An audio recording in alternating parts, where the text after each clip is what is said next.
What's going on, everyone? Brian LG100 is back. Yeah, Black Ice, whatever. This is the only one we're gonna do this month because I got other things I need to do and want to do. I'm waiting on my guests as of right now. First, I'm gonna try to have Brian talk about. Yeah, I'm gonna have Brian talk about some things that he wants to tear into. That we're gonna go in on fucking LeBron, what Gmo wants to do. Then me, I'm just come up with whatever comes off the top of my head.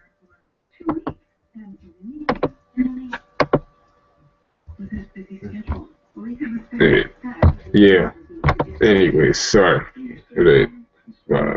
Yeah, I'm gonna come up with something that comes at the top of my head, which I think I know what Ryan or who Ryan is talking about.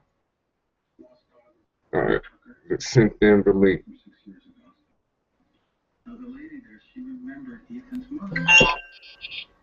Oh, what's going on, Ryan? Yeah, just chilling, just got done cooking. So you just what? So how do you do? Alright, can't complain. Yeah, me neither. I had to go in at 5 o'clock this morning. Damn. Yeah, shit, we was gonna leave at 1, but so we just left at close to 4 o'clock, and went straight to bed after that. I hear you. Yeah, but anyways, now that we all here, Ryan, why don't you get your stuff out the way? Did you want to tear into somebody? What's up? Did you want to say something about somebody on this show? Not that I'm aware of. Oh, I remember you saying something to me. Saying I remember you said that you want to say something to somebody. That's, If I remember what, we'll get to it at some point. uh, yeah, but shit. Okay, you know what? I think you texted to me, but I don't know if you tweeted to me or texted to me. No, he's here. He's here. All right, but yeah, I got Gmail here. We got him here. Okay. Yeah. Okay, you said you want to go in on LeBron, right? Oh, you know I'm gonna go in on LeBron. No, I got something to say about him going back to Cleveland. No, I say it's the right move to do because Miami Heat fans they're fake fans anyways. That's a bad team to represent. And plus I don't like Miami anyways. All right. Well, dang, what you got, Ryan? Then, because I'm going in the opposite direction on that. I'm not a basketball. I don't really watch basketball, so you go right ahead. All right. This is what I gotta say to LeBron. LeBron James, you are a dumb motherfucker. You are a bitch for going back to Cleveland, and this is why. I know some people are like, "Oh shit, he's going back to his hometown." These are the same motherfuckers who talked about you like a dog, setting statues on fire, burning your jersey, and had the whole NBA hating you 4 years ago. And then you had your owner basically pull a Donald Sterling on you 4 years ago and write this long letter about LeBron, you a bitch, you ran to Miami, you a bitch, we gonna win a ring before you. And then LeBron wins 2 rings, now he begging him to come back. This is like Tina Turner getting back with Ike Turner. Oh, That's how I see it. I'm like, this is the same dude who talked all that shit about you, had your statue set on fire, ripping down the fucking wall, and basically turned your whole city against you 4 years ago. And LeBron like, oh well, it's in the past. We gonna let bygones be bygones. But then you go to Miami. This is a classic story. We all know that one girl in high school who hooked up with like the bad boy and he whooped her ass one too many times, and then she goes and gets Prince Charming, who treats her right. This is the equivalent of her going back to the bad dude. Mm-hmm. Yeah. That's how I look at the LeBron situation. Like, why would you go back to that, LeBron? I know you want to be at home, but you're a multimillionaire, LeBron. You can fly on a jet every day for the rest of your life back to Cleveland if you miss it that much.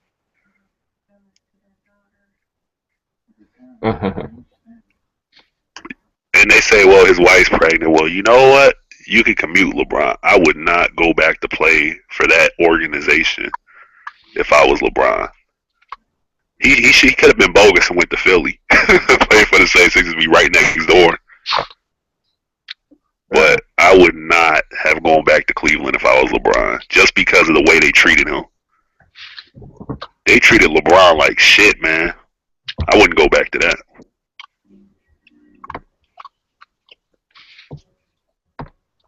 It says like I continue getting back together. Mm-hmm. Yeah. That's how I look at it.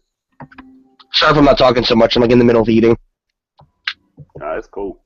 Yeah. Just dinner, You got man. anything, Black? Hmm? You got anything? I mean, you say it's a good move. Why do you think it's a good move, though? Like, I know a lot of people got different opinions on it. Like, how do you feel it's a good move for LeBron? Yeah, I already said my piece. And like I said, everybody got their own opinion on it. I think it's a dumb move for LeBron.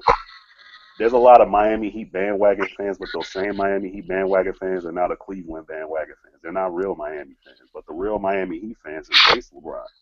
And everybody else was hating him when he was down and out. They took care of him. They built a team around him. And he didn't win those rings by himself. Mm-hmm. You know, for those who actually did watch the finals, who won that first ring? Mike Miller did. When he shot the lights out and killed OKC. That was Mike Miller. Second ring. Who won that one? Ray Allen did. Everybody talks about that one shot he hit that saved him. Ray Allen did. You know, I'm not denying LeBron's greatness as a player, but he didn't win those rings by himself, man. Just because you go back to Cleveland doesn't mean Cleveland's going to win a ring, man. You got LeBron and everybody else, basically. Kyrie Irving good, but he's not a superstar on the level of D-Wade or Ray Allen or anything like that. So I don't see him win the championship this year. We got to see what else they put around him.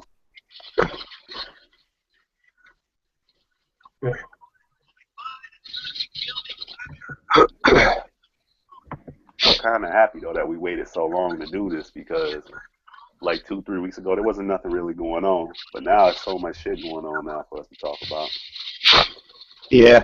All right. Well, before we move on, I got to call Carmelo Anthony a bitch. I just got over a cold, so. I got to call Carmelo Anthony a bitch right now.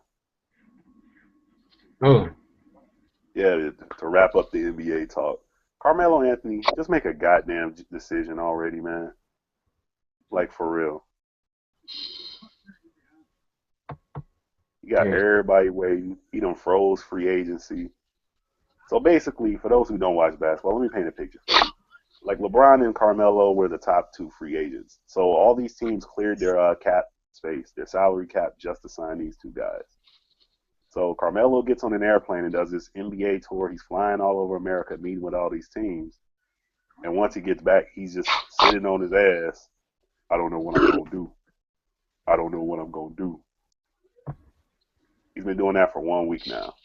Carmelo, just make a goddamn decision, man. So everybody else can start getting their money. Yeah, Carmelo, I heard he made his decision already to stay where he's at or something. Well, you know what I got to say about Carmelo? Carmelo, before this even started, you said you don't care about the money. You don't care about the money because you've already made so much of it. You just want to win championships. How in the fuck is staying in New York going to win you a championship? And I know some people are like, well, Phil Jackson. Phil Jackson ain't the coach, man. He's the fucking executive. You know, and with Carmelo about to make $130 million, I mean, don't get me wrong. I wouldn't walk away from $130 million. I mean, that's a lot of fucking money. Mm-hmm. But you went on air, you went on TV, you on all over innocent. It's not about the money. It's about a championship. And it's like you look at the Chicago Bulls, a team that is built to win a championship. You know, everybody knows who Derrick Rose is. You might have heard of Joey Noah.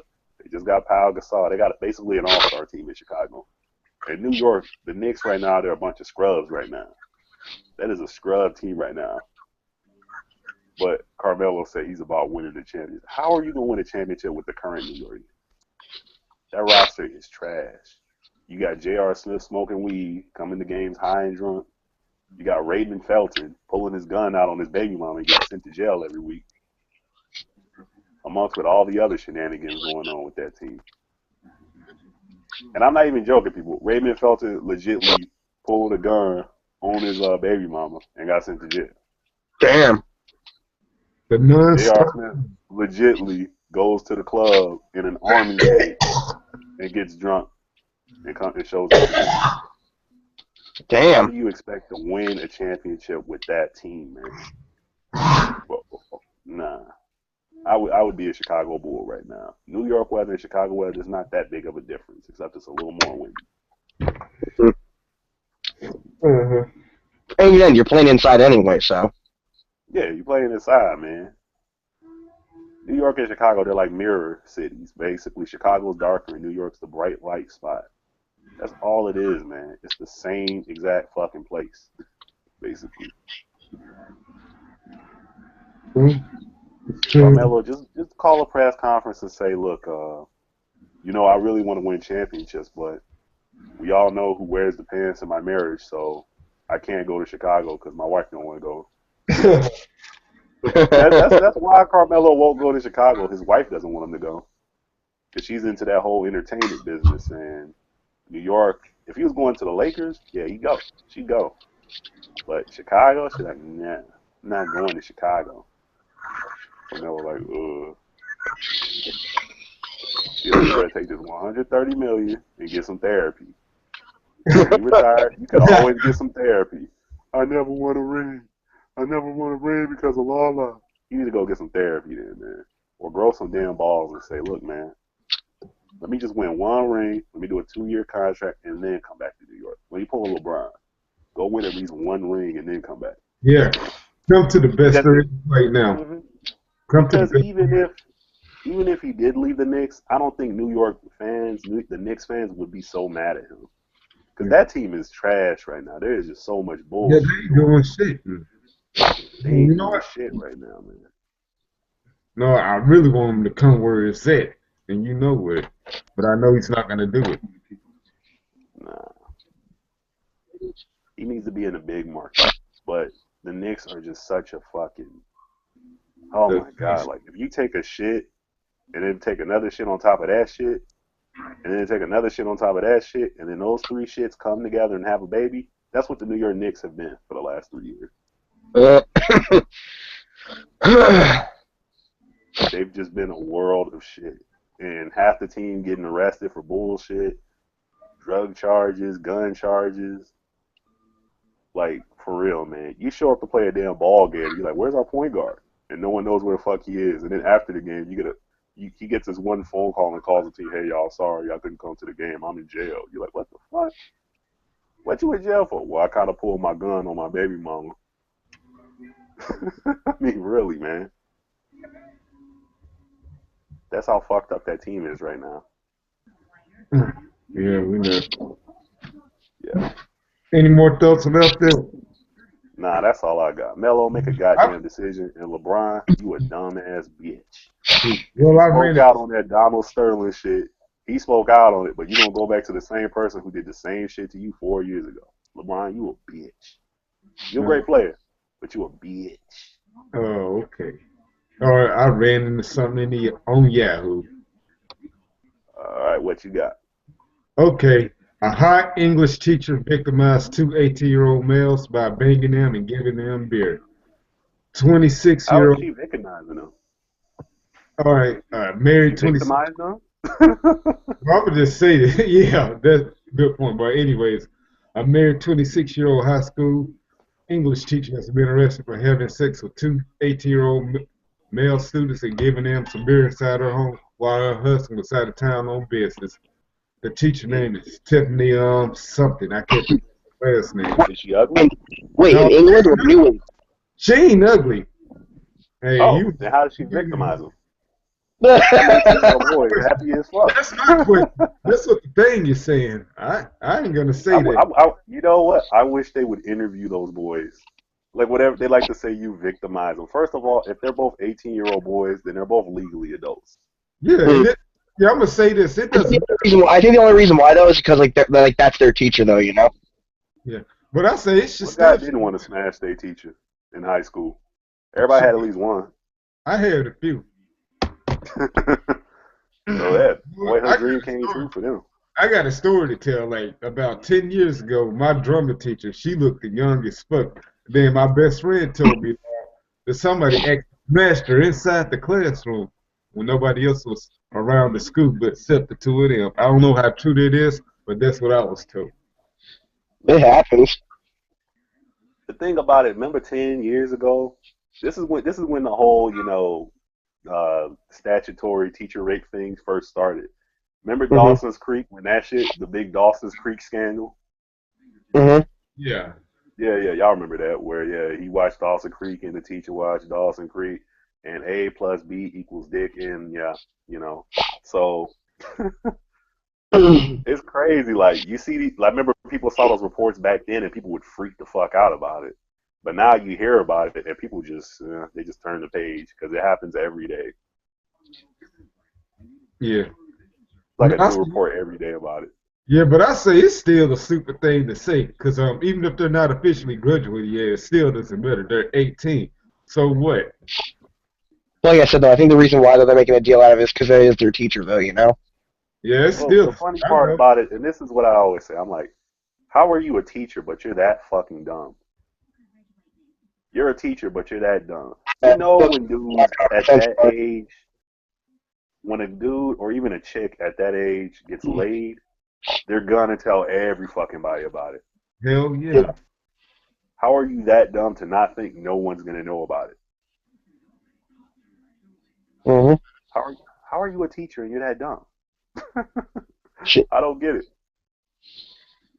people are though, man. I don't know why. Like, oh, here you go. Did you Yeah. guys ever see? You guys ever see that fucking picture that everyone was talking about?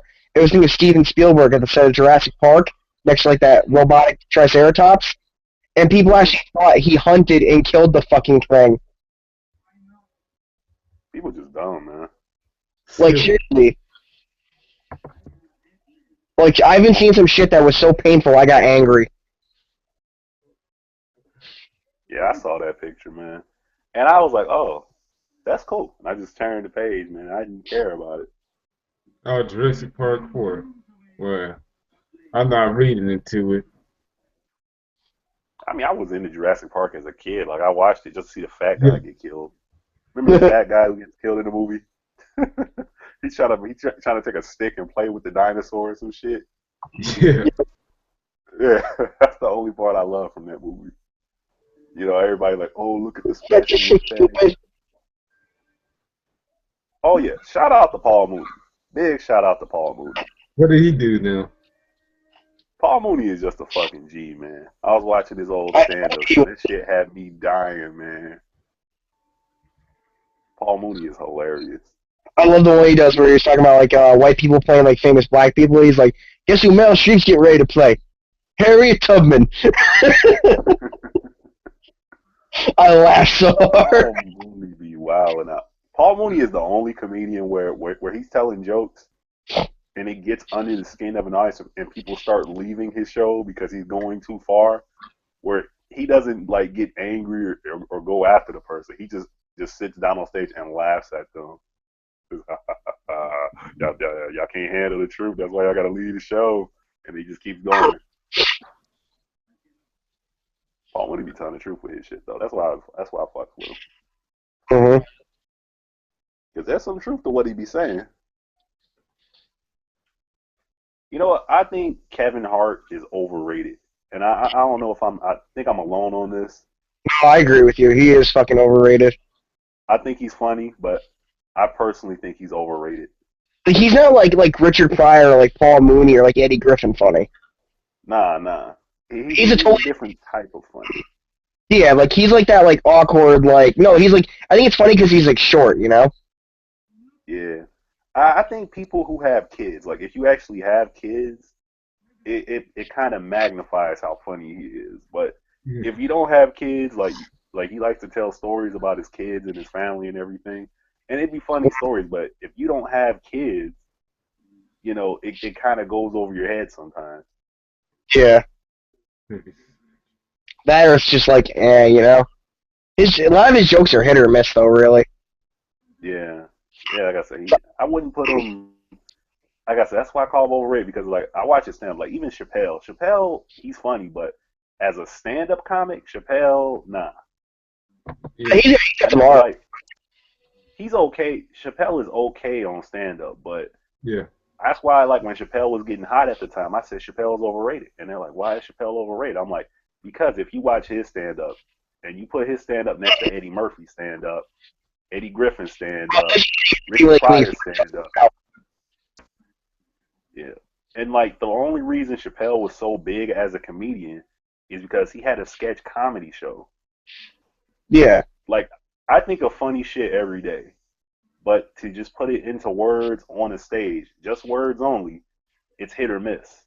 But if I can actually have a show to actually paint the picture of what's so fucking funny in my head, or if anyone had that, people would think I'm the funniest comedian in the world too.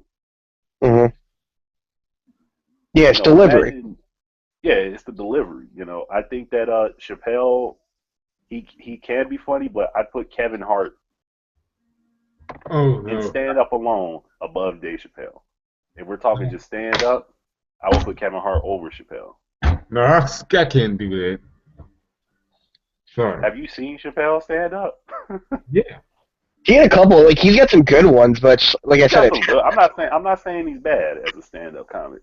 I'm just saying when you take the tops, the Bernie Macs, the Richard Pryors, the Eddie Griffins, the Eddie Murphys, yeah, Chappelle in a stand up can't hold a candle to them. Yeah. D.L. Hughley in stand up can't hold a candle to them. I don't know why the fuck D.L. Hughley was in the Kings of Comedy movie. They he could is have pretty fun. found. He's like one of the comedians. Like him and Eddie Griffin to me are like some of my favorites. Who, D.L. Hughley? Yeah, D.L. Hughley's okay, but I wouldn't call him a king of comedy. I don't know, man. He's got some good ones.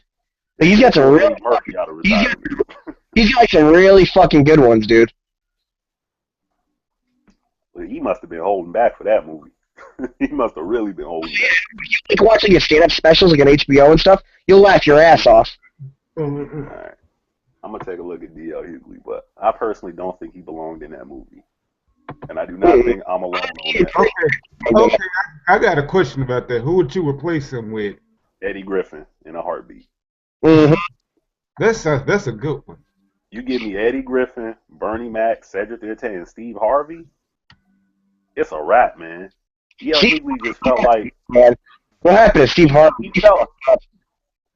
Yeah, Steve Harvey done fucked up, man. We Yeah. know Steve Harvey fucked up. Yeah, I He's still a watch simp. that. I still watch that Family Feud show with him on it, but Wait, what was the one you were telling me about with the video you shared? What was it with fucking Jamie Foxx clowning on him? But like Oh yeah, that was so funny. yeah.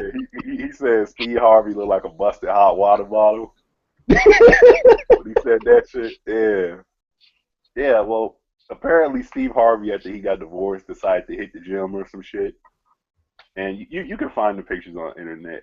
This guy worked out for one day, and he's all sweaty, looking like he just rolled in some McDonald's grease or some shit.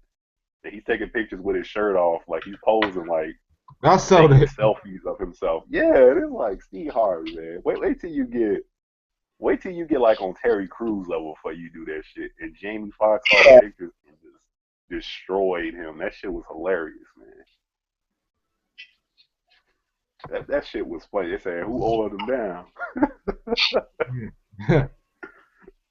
Oh man, that shit had me laughing for like a week, man. That was fucking awesome. But you know what? When you put yourself out there like that, you got no one to blame but yourself, C. Harvey. Exactly. And you still writing these think like a man books, fucking up dudes. No, That's why men don't like getting Steve in Harvey trouble. anymore. Yeah, he getting men in trouble, man. He's Actually, dry snitching on men. Steve Harvey is a dry snitch now. He's dry snitching on men. Mm-hmm. You know, Steve Harvey, okay, you're a millionaire, okay. What about the guys that ain't millionaires are at the club trying to get some? Yeah, it doesn't work for the guys who aren't that stature. Exactly. You're fucking us all up, Steve Harvey. That's why we don't like you, man. We hold Tyler Perry harder than we hold you right now. Ooh. And Damn. that's sad. That's sad. Tyler Perry has more man points than Steve Harvey right now. Because yeah, the thing is, Tyler Perry got on from doing that. That's how he came into the game. Steve Harvey came into the game by, No, remember he no, had he's this whole working for suit now, then. collection? Hmm? Is he working for Oprah now, Tyler Perry? Yeah, but that's how he came into the game. He came into the game appealing to women with that Diary of a Mad Black Woman, the whole Medea thing. You know, he came into it like that. Steve Harvey came into it, you know, cracking jokes. He had the Steve Harvey show, which was funny as hell. yeah. I wish I could And still look. now he wanna switch it up. Like he would have, you know, jokes talking about, you know, old school romance and shit, but he just went completely simp level, just completely simped out, man. He should write a book on how to be a mangina. Fuck this thing like a man shit. That's the Write a how to be a mangina. Diary of a mangina.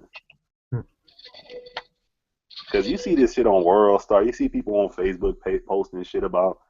Like, I saw some shit the other day. Like, these kids are in school, and this girl walks up to this boy just sitting down at the desk and just Mortal Kombat uppercuts his ass and knocks him the fuck out. oh In school, man. And they sitting there, you know, ain't no one do nothing to the girl. No one did nothing to the girl. She just walked up. The dude was just minding his business, doing some math or some shit. And she just fucking uppercutted his ass. He lays on the ground and you hear the fatality voice in the background. He just knocked the fuck out. And I'm like, damn, man, ain't no one gonna help him? But then I thought about it. I said, well, if I just saw her knock the shit out this dude like that, maybe I wouldn't run up on her neither. But then they go to a clip of what was it? Some kids in a classroom, and this dude walks up and he just pushes the girl. And the whole class, no, man, nah, you can't do that. I'm like, what the fuck? We live in a different society than we grew up in now, man. yeah. Y'all simp ass dudes, y'all need to start checking them, man. Y'all need to go Cleveland bus driver on them. Oh yes. Oh yes, I condone that. I think it's funny now. Yeah, that shit. But Chivalry is dead. I'm still laughing at that shit. Yeah, and when the bitch got TK'd up, got a busted nose. That's what she get.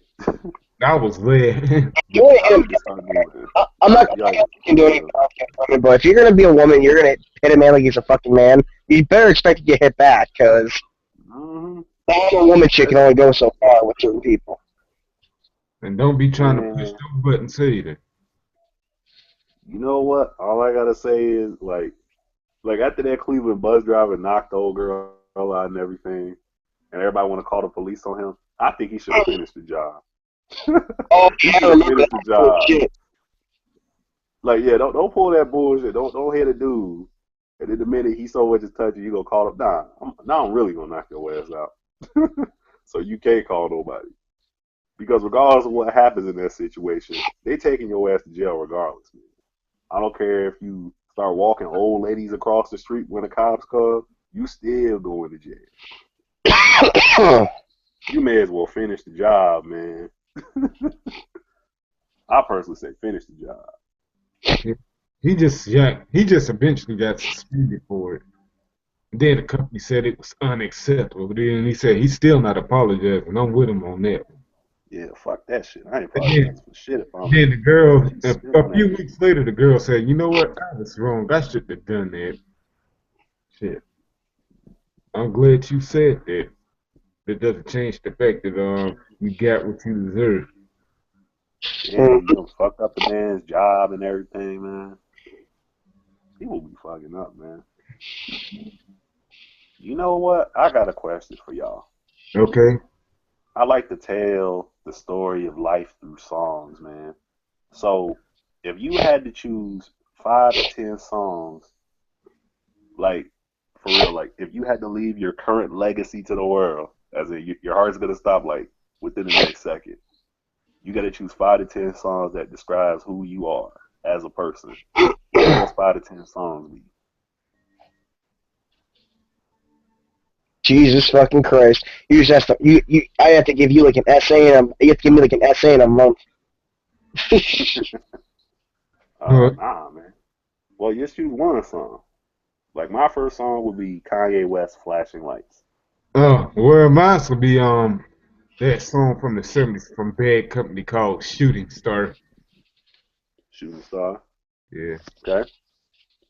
All right. What song you got, Ryan? Shit! Oh fuck, that's hard.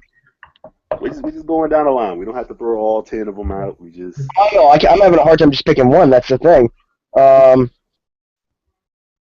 Modern Man's Hustle Atmosphere. All right. I chose Flashing Lights just to kind of go on into the, let's say, the adulterous nature of how I used to be when I was younger. You know, Tony Soprano was my idol growing up, and I said, "Ooh, I want a Gumar," so I went and had a few of them. So that's why I chose Flashing Lights. So why'd you choose Shooting Star, Black? Oh, well, the Shooting Star from Bad Company, cause that's what I felt. That's what I feel at most times and all that. The things that's said about that.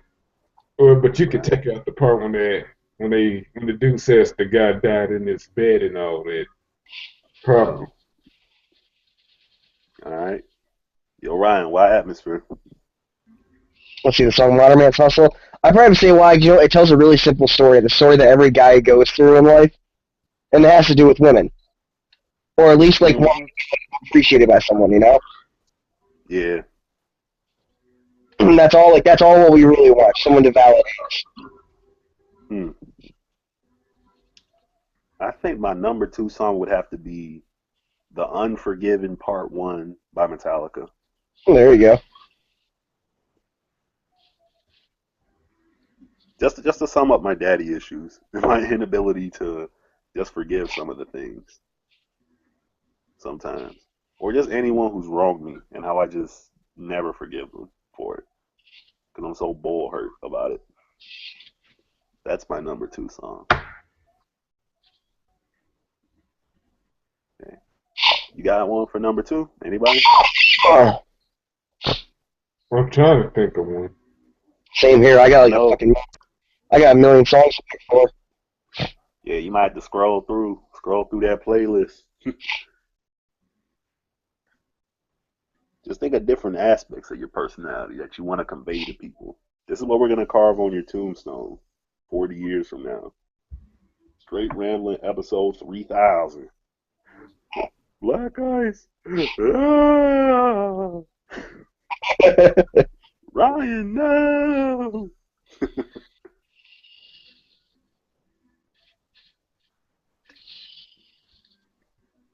Well, You label me, I label you. So I done the unforgiven. I was That thinking. song goes so fucking hard, man. That shit's so cold. I was thinking about the second part they did for that on the Reload album. Oh, see, yeah, that's the thing about the Unforgivens. Like, I don't like part 3. I fucking hate Unforgiven part 3. The only part I liked about it was like after the bridge. You know what I mean? It's like after like you hear like the guitar and everything, the drums. Yeah. Comes hmm what I like. Well, they drums always on point anyway. Like, you can't find a single Metallica song where the drums are just shitty. Mhm. Like, I don't know, man. They took that drumming serious with that band, but Unforgiven Part 1 just went so hard for me. Like, you listen to the message of the song, the meaning of it, and I'm just like, damn. New blood joins this world, and quickly he's subdued. Man, that shit's so crazy, man. That song goes so cold. I'm Damn, ain't nobody got nothing? looking through my things right now. I'm trying, looking up like and trying to think how it's gonna, you know. Goddamn. Yeah. We were talking about like watchmojo.com stop doing top 10 hip hop of anything because they keep fucking up that list, man. I looked at that list for what was it, top 10 hip hop songs of the '80s, and I face palmed halfway through it. Top 10 hip hop songs of the '90s, face palmed not even halfway through it. The first quarter of it. Top 10 hip hop songs of the 2000s. It's not just like legendary songs. It goes by like popularity though too. That's like the base. That's what they need to say to popular songs of that era. Actually, like popular songs and like up, man. staples. I literally watched that shit like, who the fuck made this list? I think the same people who decided to give Macklemore that Grammy over Kendrick Lamar must have made that list. I didn't listen to either, man. All I know is I don't know. I heard that one song, "Thrift Shop" by Macklemore. I did not like it. Macklemore can rap, but that album was not that good, man. He just made an album rapping about gay people, man. Yeah. Isn't he gay? That's all. No, he's not, he claims he's not gay, but that's all he rapped about was gay people. I already married some dude. Huh? I think he's doing sucking up to them, to their I don't even keep up with Macklemore, man. Like, Just I think he's gay. Yeah, maybe he is. Maybe that's why he's so versed in. Boondocks, where he was in denial of it forever, and then he finally realized it. Yeah, magnificent. Not magnificent, but Gangstalicious. Yeah, it's like so gangsta-licious. Yep. Does that make me gay? Yep. Yep. Starts crying. This shit was funny. Gangstalicious was hilarious too, man. The song "Homies Over Hoes," In the corner. where he pops the champagne, and they're all underneath it getting the champagne shower. Yeah. That shit was so gay. Oh man. It was like everyone knew he was, but like except for like No he one would. wanted to accept it, yeah. Or when he came out with the clothing line. Yeah, men wearing pearls. Yeah. I didn't know men wear pearl necklaces. I just started dying, man. It's like it's Mos Def doing the voice, so it's like you're picturing like that being Mos Def. Gangstalicious was funny. Like they say, is that a skirt? Nah, this is how we hide our stuff, you know. Hell, he had so much shit that was just so like, are you fucking serious? He had the long T-shirt with the booty cut out. Nah, that's not for the booty cut out. That's so you can reach and grab your gum real fast. Shirt. Boondocks be hilarious with that shit, man. 4 seasons is coming out on DVD soon now. Yeah, I'm gonna get it when it come out, man. First, I'm gonna see if they did an episode on Trayvon. They got to do an episode on Trayvon Martin. Yeah, they have to do it. I think I don't know if they did or not. They need to, man. Like I know it's a touchy subject for some, but just like if they can make fun of Obama getting elected, they Yeah. can easily go in on the Trayvon thing. Yeah, The Trayvon thing. episode though was everyone fell for it except for like Huey and Ruckus, but both for totally different reasons. Mm-hmm. Like for real, like I could write the Trayvon episode, man, because it completely like I think it would be too political if they did an episode on Trayvon, and that's why I would eat it up and love it, because it would tell the truth about like just how Black America can be fucked up sometimes for us, man. Yeah. Like what was it? I think we talked about this before, me, you, and Black, about how like we said, well, yeah, people get shot, killed every fucking day. You look at Chicago, Detroit, every fucking way in America, some shit like this happen. Yeah. All the fucking time.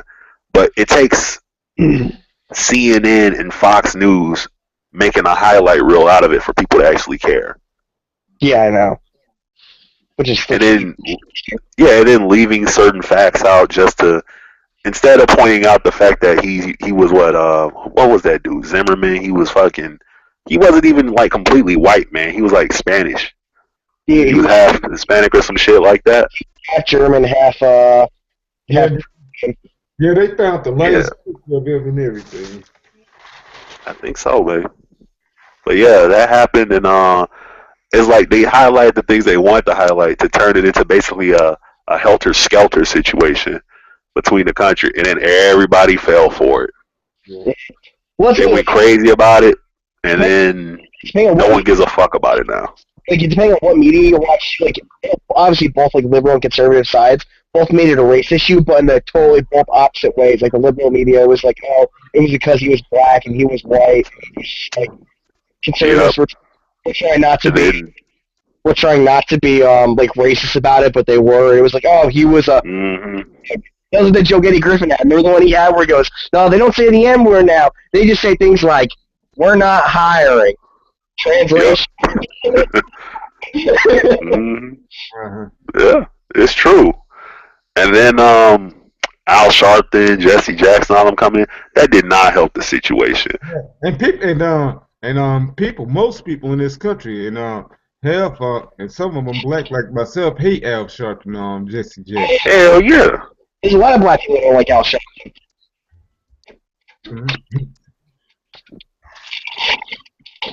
You know what? I'm not even into Islam, but unless I hear Farrakhan or someone on that level speak on it, I just shake my head. Because when Farrakhan step up to say some shit, you know shit just got real. But when Jesse Jackson, Al Sharpton, all these motherfuckers pop up, it's like, yep, it's some bullshit. They there for the check. They there to get that check. That's what they there for. But when Farrakhan step up to say some shit, or someone at that level, or even Mandela back when he was still alive, when they would step up and say some shit, that's when you actually listen to the message. Yeah. Whether you agree with it or not is a whole different thing. But when Jesse Jackson and Al Sharpton show up, no one listens, man. No one gives a fuck. That makes you give a fuck even less, man. Like they were big figures at some point, but now they're just like irrelevant. Yeah. Nah, because they just show up to get that check, man, and everybody knows that. Everyone knows that. When Fox News goes, well, Al Sharpton was on, see, everybody just face palms like, are you serious? Now, when people say, oh, Farrakhan was on the scene, people be like, oh, fuck, Farrakhan on the scene. Farrakhan on the scene. People be listening and shit, you know? People listen more because, it's like you can tell people who show up to certain situations just to collect the check. You can watch any sport, whether you watch hockey, basketball, baseball, football, you watch music, movies. There's always that one person on the team who doesn't care. They're there to get that check. And you can tell just by watching how they play, body language, how they talk in interviews. You can feel that from people. Al Sharpton and Jesse Jackson, they just getting them checks, man. Simple as that.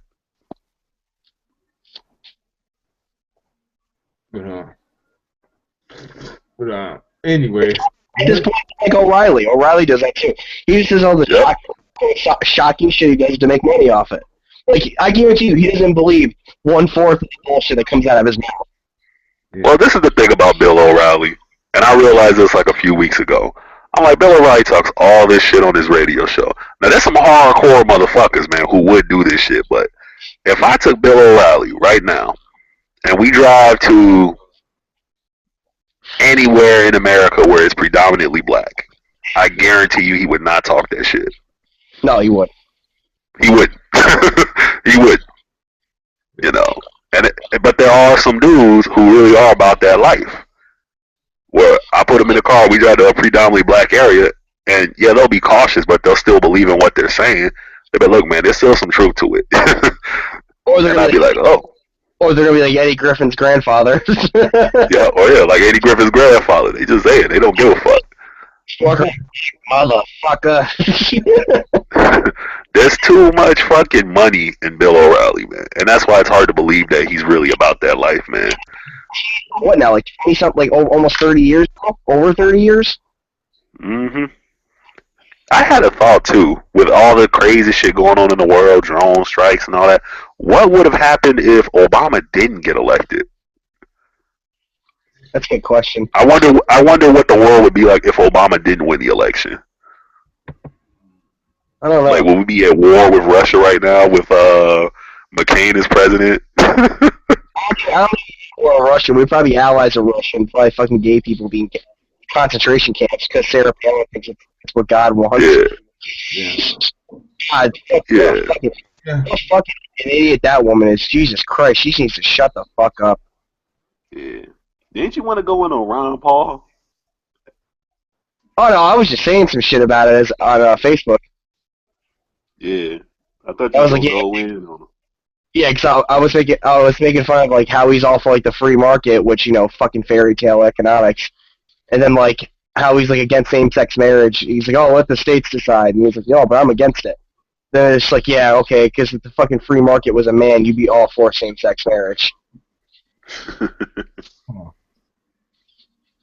I'm sorry, but if people have like a hard on for like your like economic policies that badly, like you need to get laid a little more.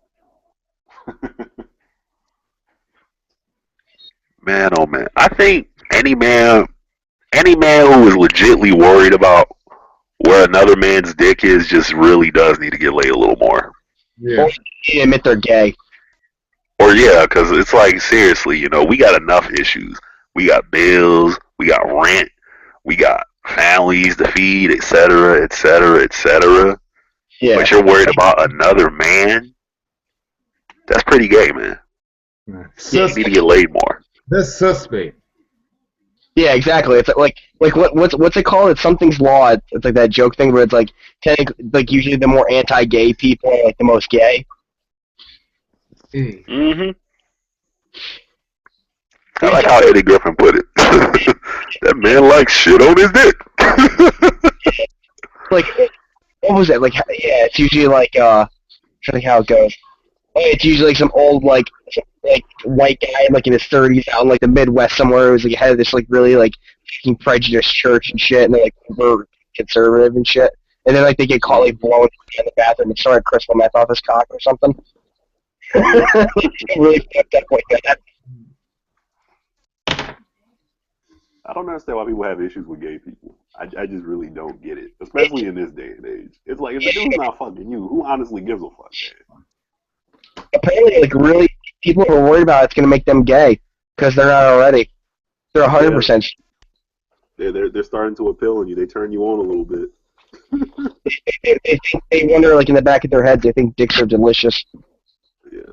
If you are a grown man and you are comfortable with your sexuality, you just would not give a fuck what another man is doing. Period. Period. Like, say what you want about these guys, they do a lot of really gay shit, but the guys from Jackass, I'd say they're fairly comfortable with sexuality. The stuff they do is gay, but I don't think they themselves are gay.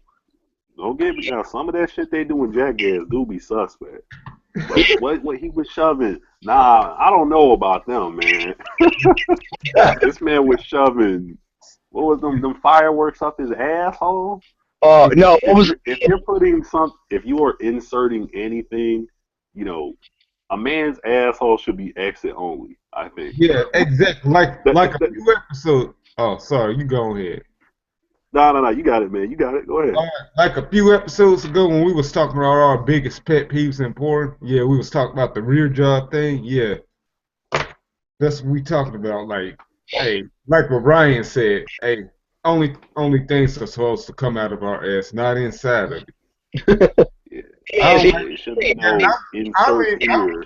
If you're straight, even if you're straight, you let a girl stick a finger in your ass, whatever, that's your thing. But like, I'm not gonna do it. No. That's probably the weirdest thing that a man encounters during having sex. Oh, sorry about that. Nah, because females do try that shit, man. Well, sometimes like there's guys that are into that stuff. Like, I'm not gonna say who. I'm not gonna say her name, but I know. But the worst thing, she's a guy, and she said one time he told her to do that, like a finger. Oh, well, that's different if a man tell you to do it, but if your man don't say nothing, it's like, what happens is, you be in bed, you be doing your thing, and, she be holding on to your back, and that hand start getting lower. And then it start getting lower. And then it start getting lower. And then it starts getting closer to that area. The void, as I'm going to call it. It starts getting closer, and that's when the man stopped. Like, he just stopped. The whole motion of his body stopped. He just look at her. Yeah, the worst. Oh, okay, never mind. Like, yeah. Keep this hand up here. And then the motion continues. Then the worst thing about that is when the man's legs are in the air like that. I'm like, that's just No, like Yeah. man. he never tried it before. He was just curious. He You know? said he's never done it. He said he's never tried. He's sitting there telling a motherfucking lie. Yeah, exactly. Then he cheated on her with like a fucking like 15-year-old or something. And that fucked up a guy older than me fucking 15-year-old. I honestly don't see the appeal that men have in these young teenage level women. I don't see, not even, I wouldn't even call them women, little girls, man. If a chick is 18, 19, 20, I honestly don't see the appeal that a man can get from that. Yeah, just very few of them, but not many. It depends on like your kink or whatever, you know. I see no appeal in a young girl. None. Zero. You can be like Burner Bill. I like young hoes. You catch me something over 27, I'm holding it for the police. Eddie, I had one so young the other night when I got done with her, I had to burn her. Honestly, I don't see the appeal in it. Like, I know some dudes are into that, but I don't see the appeal in it, man. I honestly don't. I would date a girl like that's like 18, but like it depends on how mature she is and like if like what she has in common with me, you know. Yeah, There is no maturity in an 18-year-old girl. None. Yeah, So I can honestly say there is no maturity. They're like, she may be more mature than girls at her level, but to have the overall adult maturity, no. Hell no. Not even there yet. I'm telling you, I know girls that are 18, like that are family friends or just people I know at work that are like have their shit together for like 18. Like they're farther ahead and more mature than most people like in their 20s or 30s. I'm saying that with conviction. I couldn't do it, bro. I couldn't do it just because this is the number one thing. First of all, when you date a girl that young, you're gonna get a headache every day from her. Every day, guaranteed. Every day. That and when it comes to doing some things in that love nest, if you know what I'm saying, she's not gonna be as she's not gonna be Kobe Bryant, Lisa Ann, or she's gonna be more like who's a rookie in the NBA right now, or a rookie football player who hasn't played in a big game yet. She's gonna be that. She's gonna be at rookie level when it comes to doing certain things or understanding why men need to do certain things.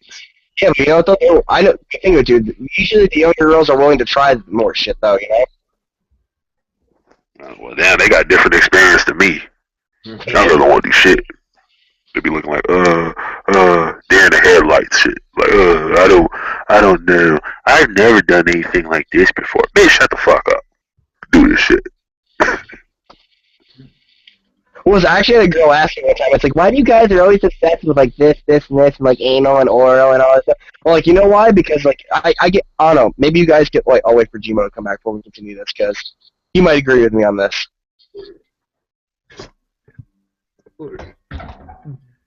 Oh, probably it's Wi-Fi cut out. That's why I said let's wait. Yeah, I didn't hear you when you said that. I did. That's why I said wait. Heard the boo noise. Yeah, I guess I was doing something. I had to put some trash away. But anyways, shoot. But I'll just go as far as 19-year-old girl. But 18, I don't mind. I might mess with her one time, then never again. But 19, okay. Yeah, definitely 20. But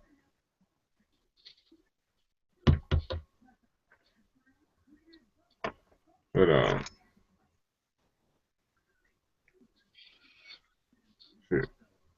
He's back again with us. Yeah, so anyway, so girl, all right. What's up? None. All right, so anyway, so like, you guys might agree with me. This I was waiting for you to come back talking about. Like I had a girl ask me like why guys are like such like into like trying new things, like you know, like, oh, why you always want to try like fuck with this, that. Well, if you think about it, because us guys we like to push boundaries. Like, the first thing you think, it's like, okay, she let me put it there. Maybe I could stick it in her mouth. And then we get to see, okay, she let me put it there. Maybe she let me put it in her ass. You know what I mean? It's like we're curious creatures like that. Whoa, whoa. You know what I mean? Like, I can identify a little bit with that, but there's a big difference in how brothers fuck and how white boys be getting down. Y'all be doing some crazy shit, man. I mean, some crazy shit. We couldn't. Y'all be scaring me.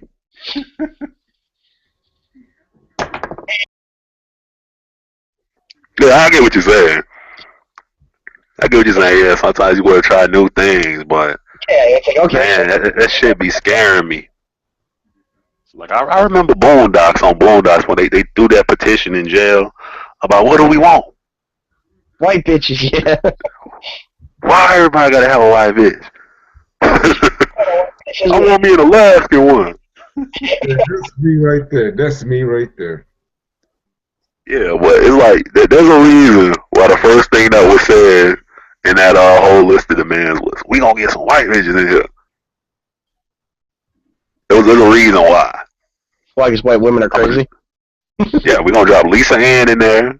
We're gonna drop Tory Lane in there, etc., etc., etc. Texas. Yeah, man, that shit be crazy, man. It be scaring me, man. That shit be scary sometimes.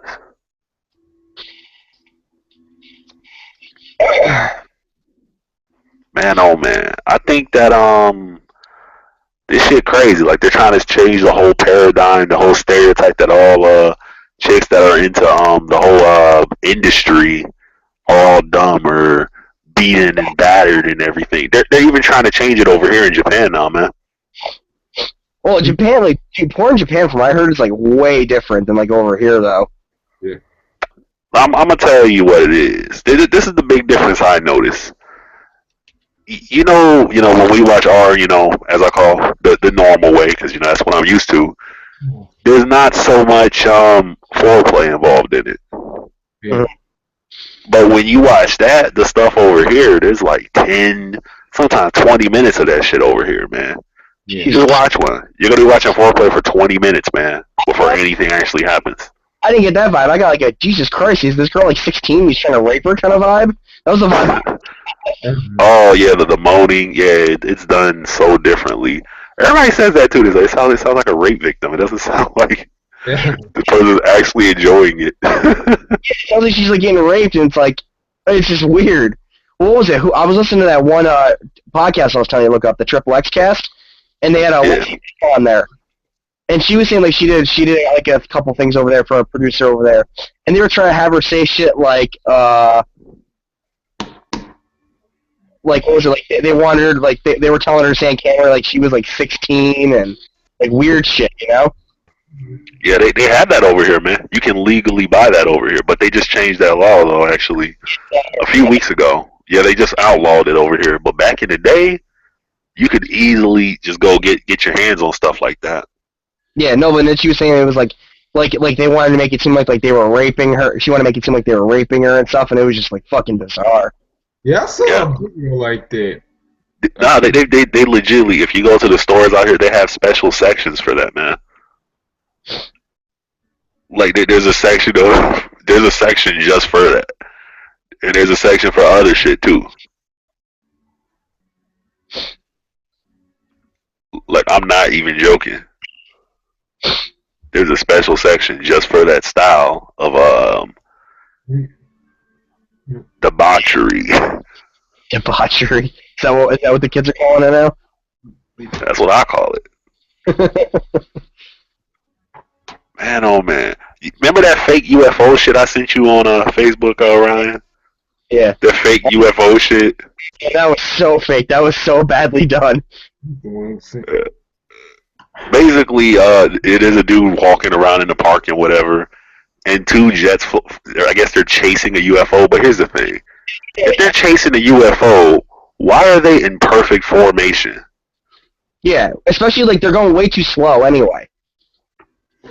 Yeah, this is supposed to be a UFO that's supposed to be like 200 years ahead of us, but you're going Well, 2 miles an hour in a fucking airplane. It's not just even jets were moving way too slow. Yeah. Most jets In can't do that. perfect formation. In perfect formation.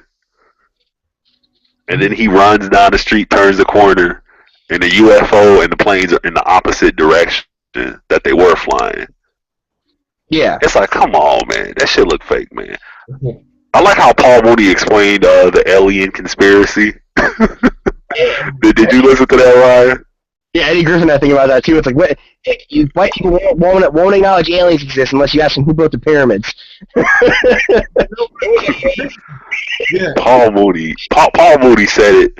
I mean, when Paul Mooney said it though, that shit had me dying, man. About how some people are just attention whores and they just need attention all the time. Yeah. No, I got something to say about that whole matter about aliens. Yeah. I'm real Go tired. ahead. I'm tired of these conspiracy theories, and I'm not talking about you, TPP or whatever her name is. But anyways, if they was willing to take our guns away for this, over this, then it would have happened 2 years ago. Especially with that school. They just need to stop it. Alex Jones is like, the NWO is going to come away and take our guns. They're going to put us in FEMA camps and like all this other stupid shit he says. These hicks are funny. But People be funny with this shit. But Personally, go ahead, bro. Sorry. anyways, when they was talking about that pissed off daddy of that Mexican boy, said that he put his hand up for a high five. I say it's not a high five if the other guy hand doesn't touch. He just put his hand up. That's all. It's not a high five. But people need to get over this damn thing, cause I ain't hear nothing about no guns being taken away or nothing. I can hear people getting caught with guns, but they're not taking away our Second Amendment shit. No. It was like with the whole fucking, like, what was it, the Bundy Ranch thing. Remember all that shit that happened with that? Yeah, I heard about that. Mm-hmm. Yeah, like, then, like everyone, like, all these people were out to fucking defend this guy so blindly. Then when they found out more about the guy, it's like they just immediately stopped talking about him. What did the guy do? I never knew about it. He rented property on federal land. He wasn't paying he owed like so many millions of dollars in taxes. Mm-hmm. And like so they just fucking evicted him and his cattle off the property. The next thing you know, you got all these fucking gun nuts showing, all these fucking retards with their guns showing up, fucking saying, "Oh, we're a militia. We're standing up for liberty." What about those dumbasses who went to KFC because they were trying to protest the whole we can't open carry or whatnot? They walk in there with machine guns and assault rifles. Did y'all see that picture? It was Chipotle or Taco Bell. Yeah, I remember that. Yeah. It may be Taco Bell. It was some shit. Like, they walked in and scared the shit out of everyone. These dudes had, like, M16s and AR-15s. They walked in there looking like some fucking Gears of War type shit, man. Scared the shit out of everybody. Well, here, you're in the military. You'll agree with me. Even if it came to the point where the military and the people of the U.S. went at it, the military went hands fucking down. Because no matter what kind of guns the people got, the military's got shit that's way better. We got drones, man. Ain't nobody gonna be trying to fight y'all motherfuckers, man. We gonna sit on a boat and just drop bombs on y'all, man. If it come to that. Yes, put that drone up there. Put that drone up there. I ain't going out there. That motherfucker's crazy. Put that drone up there. Yeah, exactly. Even though if there was a fucking civil war in this country, it'd still be two-sided. It would, because we got them drones. Simple as that. We got them drones. If it come to that. Because as far as like the people itself, not the military, but the people itself, it'll still be two-sided. You know what I mean? Like there'll be people that are fighting for way like different reasons. You know? Yeah, I mean, but what would happen because of the way the world is now? You would have military guys basically pulling Starscream, man, just flipping the script, man. They gonna flip sides like Anakin. Like if we marching in Chicago on some, we the military, they the people, and we walk up to my block where my family at. Oh fuck that shit! I'm about to jump over here with my family, and that's gonna be everybody up in there, man. Because you know, it's just a job, man. That job don't give a fuck about you, man. And everybody know that. You're just a number to them. But if it did come down to that, then yeah, obviously, because these are people who, yeah, they got guns, they may go hunting sometimes, but just the sheer numbers, the sheer numbers of military personnel versus civilians would just be ridiculous. U.S. military is But like over like 5 million people or something like that. Just our military. mhm. Well, yeah, we got 3 million people in shape versus a lot of people who can't even do a push-up. So guerrilla warfare is pretty much ruled out in that situation because they can't run away Yeah. because half of our country is overweight. So it's like, yeah. And you know for a fact that companies you try to make money off that too. Like McDonald's be sending like the rebels like food and shit just to slow them down for them. You know, Yeah, I don't think it would ever come to that. Like the military, for one thing, you may have a rifle, but the military, they have tanks, man. They have tanks. They got fucking cannons that can like fucking shoot fucking boats out of the sky, out of, like the water. Got from, like, missiles and shit, man. Come on, man. Like, nah. There will never be another civil war in this country. Never. Maybe like the Yeah. Yeah, though sometimes I do expect one, considering how things are going. Oh yeah, there's one thing I did want to go in on. What's up? This thing was about, well, this stems from the Donald Sterling thing. But ever since Donald Sterling got caught red-handed with his hand in the cookie jar or whatnot, people are trying to say, well, athletes, they're just high-paid coons and et cetera, et cetera, et cetera. Being a professional athlete is just as bad as being a slave back then. I'm like, what? hell no. How are you gonna compare? You know what? This is how I completely debunk all these people who compare NFL, NBA, whatever sport you play players to basically slaves back then. It's not slavery if you're getting what you want. Yeah, exactly. It's not slavery if you're getting what you want. Simple as that. And that's a quote from Dragon Ball Z, people. But it's true. It's not slavery if you're getting what you want. These guys, they spent their whole lives training to go play ball in this, professional federation. They're making millions of dollars. They can buy whatever they want. Exactly. But it's slavery. Get the fuck out of here, man. Now, some of these owners may be racist, whatever, man, but you can't call being a professional athlete being a slave. Yeah.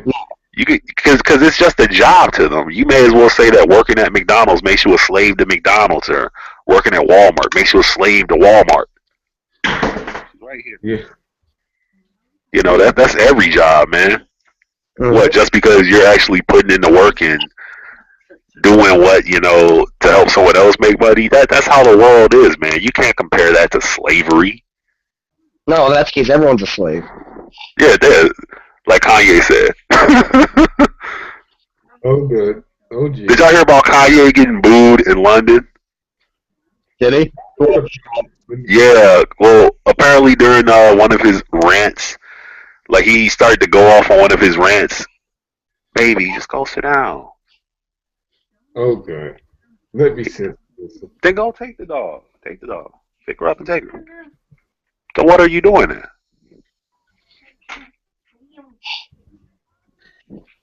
Yeah, what you doing? Oh.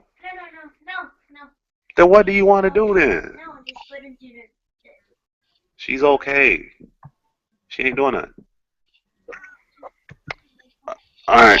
But anyway, Kanye started to go on one of his rants during one of his concerts in London. And as soon as he started the rant, the crowd just started booing him, man. I think people are getting a little tired of the rants. Yeah, no one wants to hear anymore. They want to hear him fucking perform. All they want to hear his music. Yeah. I like Kanye's rants personally. I'm a big fan of Kanye ranting, but I think the whole Nike Adidas thing really pushed it too far for some people. What do you mean? Well, After they wouldn't let him make any more Yeezy shoes, and he just started going all over America. You don't have the answers. You don't have the answers. And just granting, yeah, it just there was a Kanye rant every single day. How can Nike not let me do this? I'm Michelangelo. I'm Walt Disney every day for like a month. I think people were just overdosed on it, man. They're just like, fuck it, man. I don't want to hear this shit. I just want to hear some good music right now. Which has always been the story for Kanye. That's always been his story. No. They straight booed his ass when he's trying to go on a rant. Yeah, well, I think it's to the point now where people are getting sick of like his ego, Yeah. I mean, when you're that good at what you do, you're gonna have an ego. I mean, seriously. He's got a bad ego though, like. Yeah. Yeah, he took it to the extreme. Yeah. Like that. Man. Oh no, here you go. Like that'd be like if you fucked Isaac Kira and like you slapped him in his face. Like for like Yeah, years. but Years. But if you had sex with Wonder Woman, you'd brag about it. Yeah, but I wouldn't brag about it for like fucking like and go off on tangents about it though in public. Like I would. I would. I'm gonna do I wouldn't be doing that. Like everyone would probably be like, alright dude, it was a long fucking time ago. Shut up.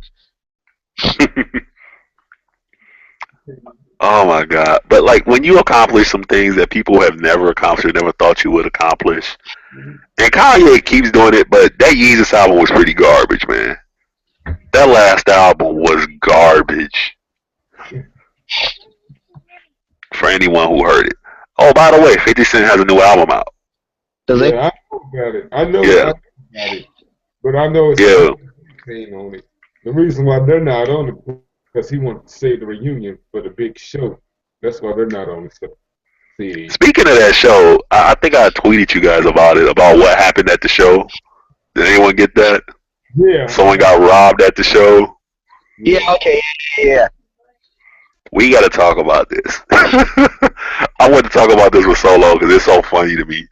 You can actually YouTube the footage of 50 Cent. He's at in New York Hot 97 concert, and there's this guy named Slowbucks on stage. He's supposed to be another gangster rapper just like 50. Slowbuck walks on stage, yeah, and then he gets knocked the fuck out. They whoop his ass on stage during the middle of the concert. They take his chain and they throw him off the stage. What? I'm not joking. They legitimately this. And 50, he's just still rapping like nothing's happening. And it's just happening behind him. Like they're legitimately beating this dude's ass, taking his shit and throwing him off the stage. And 50's just rapping. And he's trying not to laugh while it's happening. So this is what makes it even funnier. So this Slow Bugs dude is supposed to be this big time gangster, right? What does he do to 50 Cent after all this happens? What? What do you think he did, Ryan? I don't know. Like, do you remember what he did? No, I'm too drunk. All right. Well, let me tell y'all how corny this is. This dude's supposed to be this big time gangster making all these songs. But what does he do after a bunch of grown men beat his ass, take his necklace, and throw him off stage? He goes and hires a lawyer. He would have called his lawyer. So now he's trying to file a lawsuit against 50. That is corny. I'm sorry, man. That's corny. Yeah. First of all, he's not the first person 50 Cent has beat up and took a chain from. Meek Mill got his ass whipped at the BET Awards. They whooped his ass outside the show and took his shit. And 50 Cent went bowling with it. Like you can actually YouTube 50 Cent bowling, and he's got the Maybach music chain on. And when they ask about, oh, where'd you get that chain from, 50? Oh, I had it made. You know, he ain't gonna snitch on himself. You know. And then they see him, they show him with Slowbuck's chain. Where'd you get that chain, 50? Oh, I had this made too. You know, it's like, come on, man. And then At least Meek Mill, when he got his ass whipped and he got his chain snatched, what did Meek Mill do? Meek Mill, he was a man about it. He was like, you know what? I'm gonna take the L and I'm gonna keep moving on. This fool is gonna hire a lawyer and sue the man. First of all, if you don't like the dude and he don't like you, what the fuck were you doing on stage with him? You already know how that man is, but you gonna get on stage with him. Showing that with Devo, you know he's gonna jack you. Exactly, man. It's like you already know what's gonna happen. So why the fuck were you on stage with him? I wish I could be the judge for this court case. I wish I could be the judge for most court cases. If Slowbugs walked into a courtroom and said, well, he jumped me on stage and he took my chain, and I'm like, and you're suing him? This is what we're going to do, Slowbugs. I'm going to listen to your album. And if at any point in your album you got a song about, I'm going to get my lawyer if someone do something to me, I'm going to get Johnny Cochran on them, then you know what? I'll give you the lawsuit. But if you got, songs about you gonna clap someone up and all that shit, nah, man. I'm gonna reverse the lawsuit so you have to pay him because you a bitch, man. How the fuck you gonna claim to be this big time gangster? Someone take your chain and you gonna go get a lawyer? You gonna get a lawyer? You ain't gonna get no goons. You went and got a lawyer, man. Come on, man. What was that movie? It's Taylor and John Travolta. You remember that one? Which one? Be Cool. That's what it was. Yeah. Oh yeah. Everyone was sipping on tea and said just like, sipping tea? That's not gangster. It's not that it's not gangster. That's just not even manly, man. This is a grown man. Grown man to grown man. If someone beat me up and took my necklace, what would I do? I would just shrug and keep it moving. I'm like, damn, I got my ass whipped. I'd be mad about it, but I'm not gonna go get a lawyer. Come on, man. I might want to track the guy down. Down and get a rematch or some shit, but this man ran and got a lawyer.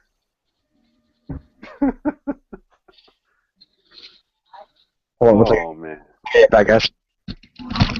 All What's right. up? How you run and get a lawyer, man? That's so sad.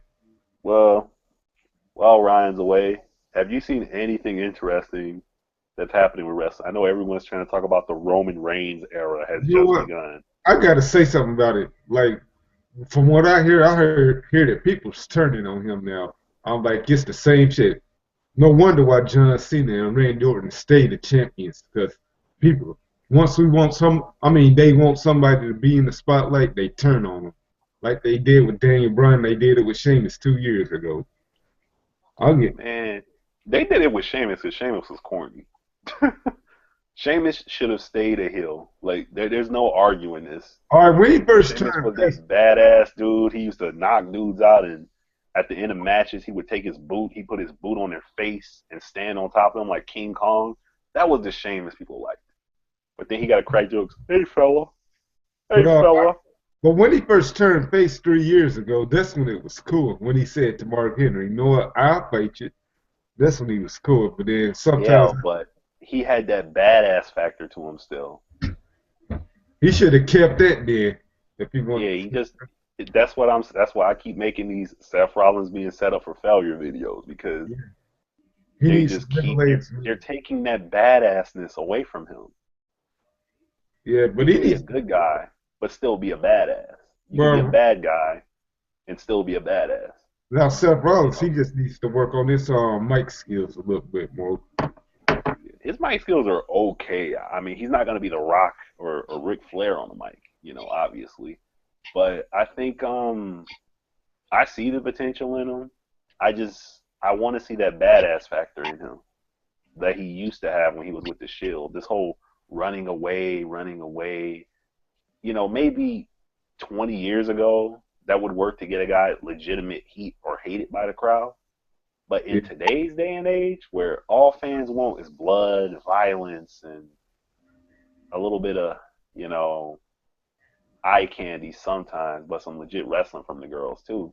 In today's day and age, today's era of the I guess I'll still call it sport. In this era of the sport, you can't be a coward. You Yeah, can't. You can be a coward if you're a mid carder or a jobber, but if you're in that top spot, you cannot be a coward like that. yeah, Triple H did it perfectly. Triple H has set the bar for what a heel should be. yes, He really has. Back when the Triple H show years ago, he never exactly ran away from someone. Like at WrestleMania when Batista beat the living dog shit out of him, yeah, and Ric Flair had to carry Triple H out the ring. Like after the match, Batista wins the championship. He's celebrating, and Triple H is just sitting in the corner the whole time and just staring Batista down. His face is covered in blood, and he looks at Batista. He stands up and he still wants to fight Batista. Ric Flair's like, no, no, no, and he carries Triple H away. He holds him back from continuing the fight. yeah. That's the way you do it. You don't just run away. That's come on, man. That's just unmanly. I don't like Seth Rollins' new music. I'm like, that's the best you guys could have done. Yeah, but That's I'm, seriously the best you guys could do. but He needs a new theme song. yeah, but anyways, shoot. What else I've been hearing? We already heard about Emma being arrested for shoplifting and all this shit. That shit's Um, funny to me. yeah, Because I've used self checkout before, and that's happened to me. The only no, difference was, as a black man, I knew not to go back into that store. I just said fuck it and went home. well, as a black man, I don't even use self checkout anyways. I don't trust it. It's not safe because I tend to forget shit, so I don't mess Yeah, around. that self checkout, it happens to everyone. It's just Well, well, actually, I really don't forget. I even remind the people that works at the damn thing, hey, did you get this? Did you get that? I make sure they get all this stuff. yeah. I mean, it's an accident. Accidents happen, but man, I think it's that's just, crazy. I think it's a minor mistake though, because people gonna forget shit. Then they Yeah, don't we're need, human. ain't no need to make no big deal of it. That's the problem. That's why, like, the security guard of all people should seriously get slapped in the face. Because I mean, everyone's at least seen or understands self checkout and how it's quite possible that it did happen. It was a fucking iPhone case, man. A goddamn iPhone case. I could see if she had a PS4 that she had smuggled out or something. This is a $20 iPhone case. You can Google who this woman is, so you know she has the money for it. Just walk her back in the store to the register and make her pay for it, man. You ain't gotta arrest nobody, man. I can't be no cop. I can't be no cop because I would make no arrest, man. I'll make no arrest. Yeah, no, Like, I think I was a I cop. would show up to the scene of a situation, and I'm like, okay, you called me. What's going on, man? Well, he's playing his music loud. Did he hurt you in any way, shape, or form? No. Okay, these are earplugs. Use them. And I would just walk the fuck away. If I was I'll one of tell those, him to turn his music down. You use these earplugs. Peace, harmony. Smoke some weed. Get the fuck you away know from what? me. If I was one of them, I use my power to get back at people I didn't like and all that stuff. Remember Walking Tall when the Rockhead broke that guy's tail lights? He said you need to check your tail lights. Why? Because they're broke. He broke the thing with the 2x4. He said they're broken. That's what I do. All right, so You Black got, Eye says a cop would turn into basically Denzel from Training Day. you got your There's head on. nothing wrong with that. I mean, hey, Take it as a no. my sister named her son Alonzo after Denzel from Training Day because he was just that much of a badass. You know, Man, this shit was funny, especially at the end. That shit was funny. I'm the King fucking. Kong ain't got shit on me. Hey, I'm winning anyways. 23-hour lockdown. You will never see the light of day. You know what the gas chamber smell like? Smell like pine oil. Pine Sol, yeah, this shit had me wilding out. I might watch that shit today, man. I was actually Denzel, thinking about watching it. Denzel's the fucking man. You can't fuck with him. Yeah, you couldn't fuck with Denzel in Training Day, man. He had one of the Mike Tyson speeches, man. Like everybody remember when Mike Tyson went off at that press conference when that dude said, "Put him in a straitjacket." That shit was gay, but he said, "Just put your mother in a straitjacket. You come on this stage, I'm gonna fuck you with your ass in front of everybody. I'll eat your asshole." I'm like, what the fuck? Mike I Tyson. don't know. Mike Tyson was wilding out, man. That man said, "You're not man enough to fuck with me. You come on the stage, I'm bend you over, I'm gonna fuck you in your ass in front of everybody." Like, what the? I'm serious. I'm serious, man. I'm so serious. You can YouTube it, man. Mike Tyson, he was holding a press conference for a fight. And as they're walking out of the press conference, this dude in the crowd says, "Put him in a straitjacket." And Mike Tyson turned around and came back to the fucking mic. He said, "Put your mom in the straitjacket." And just starts going off. "You come on the stage, I'm gonna fuck you in your ass in front of everybody. We go to jail, I'm gonna eat your asshole." What the fuck? And like you see like Mike Tyson's entourage around him, they're looking at Mike Tyson like, what the fuck? Yeah, he was a bad man. He was doing that's when he was And then doing.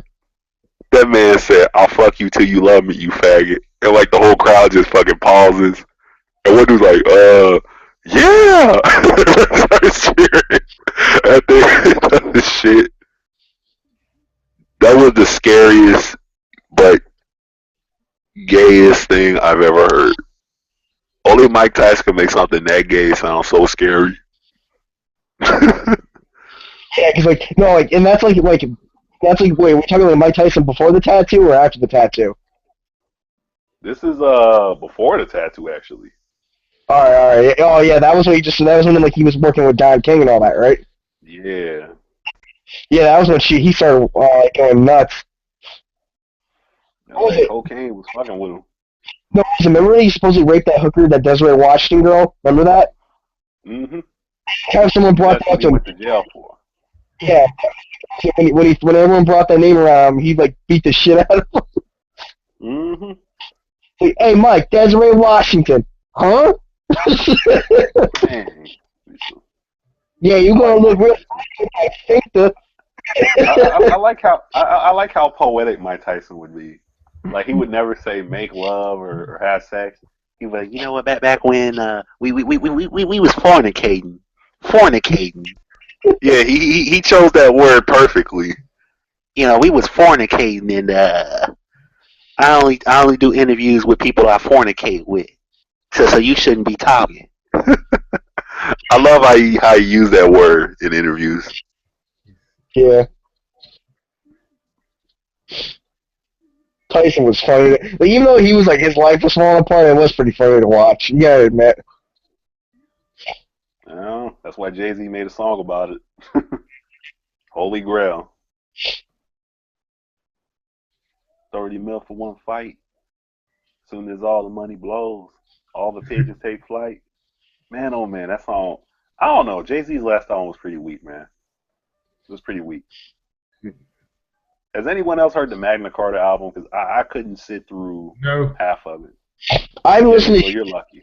I haven't listened to Jay-Z since Blueprint.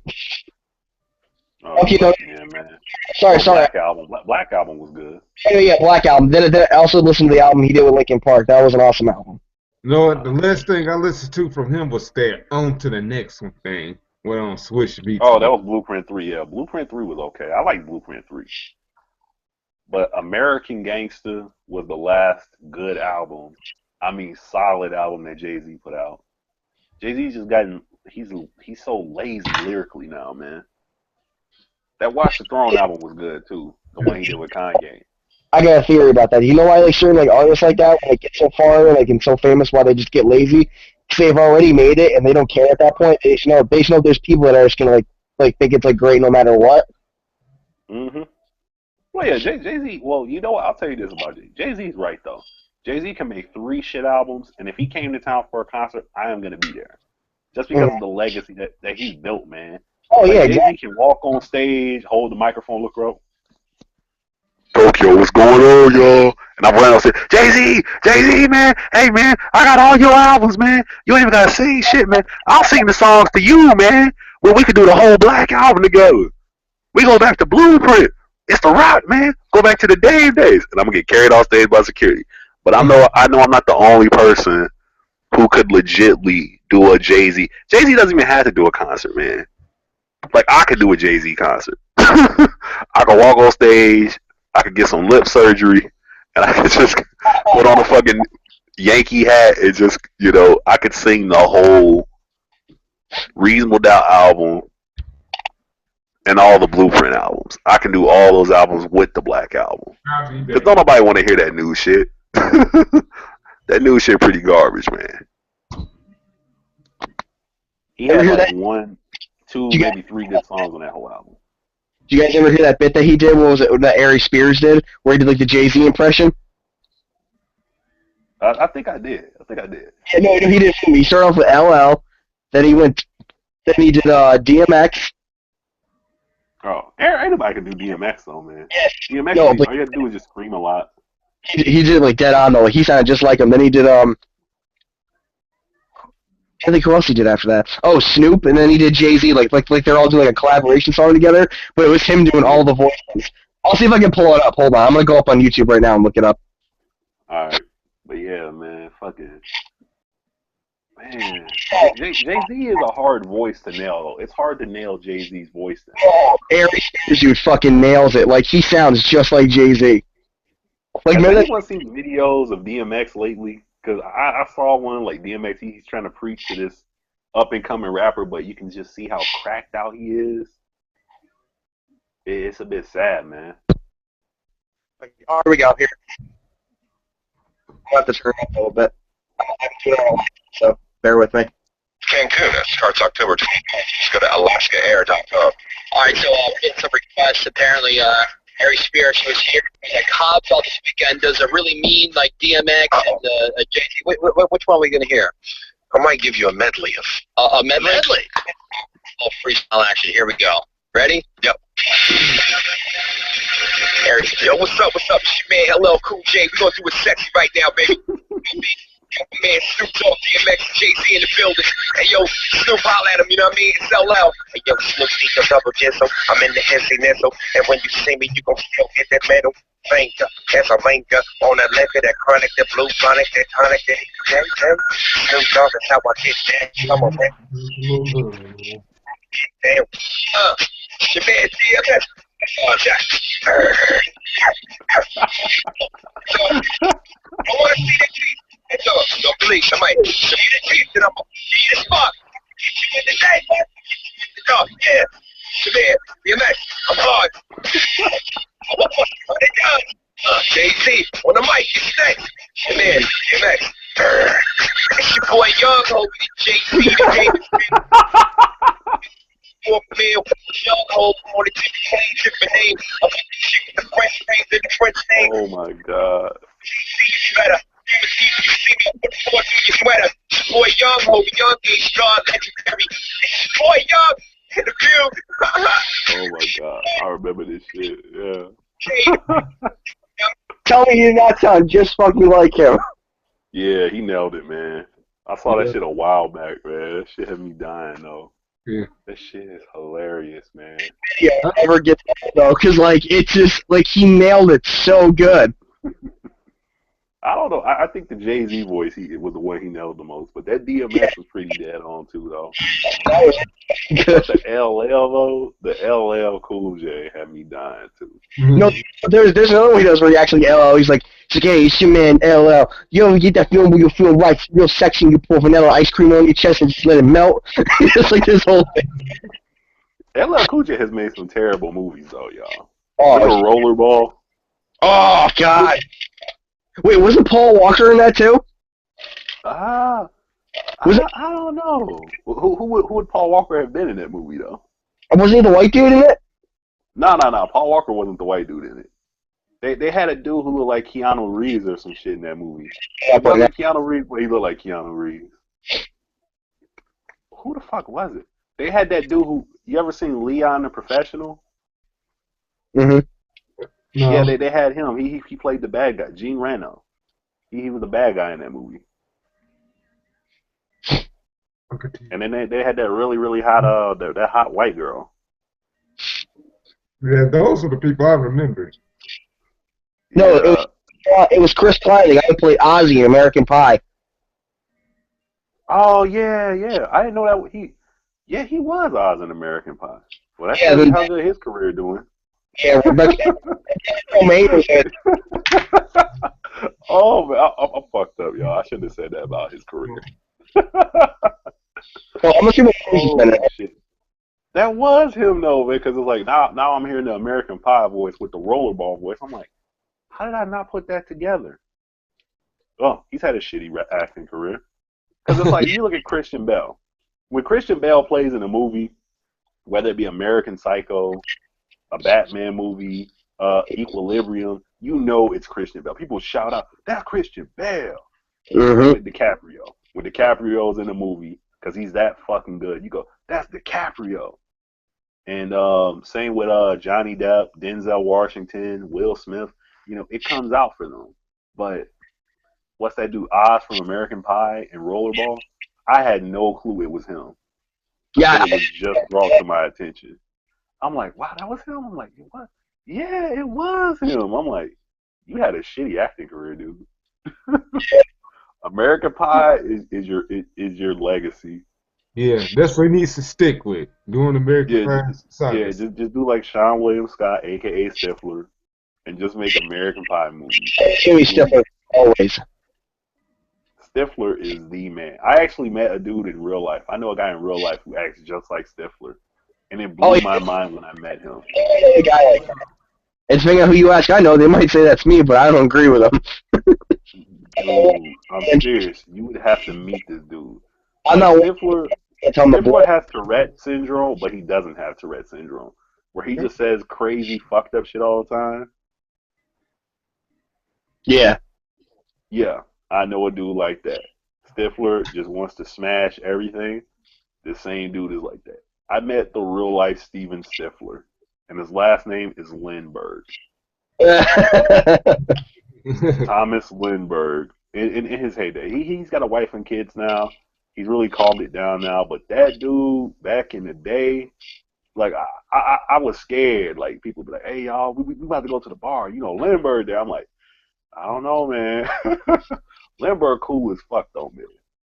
Like I thought he was on cocaine when I first met the guy, man, because this guy can run a mile and a half in 7 minutes. Damn. I am not joking. Like we would show up, you know, military every I can't remember, was it twice a year? Once a year, twice a year, yeah, twice a year. We gotta do our physical test. So you have to run a mile and a half. This motherfucker ran a mile and a half in 7 minutes. God damn. They drug tested this dude after that shit, man. They drug tested him after that shit. But no, he legitly runs like that, man. Track and field. He used to run track when he was in no, he used to run cross country or some shit like that when he was in high school and in college. This dude, man, he scares the living shit out of me, man, when it comes to running.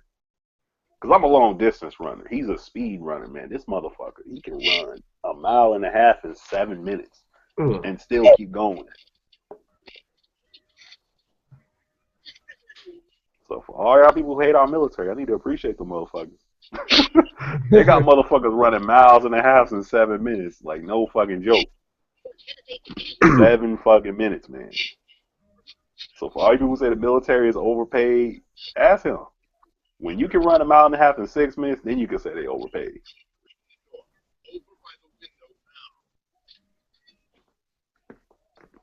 Oh man, Oh,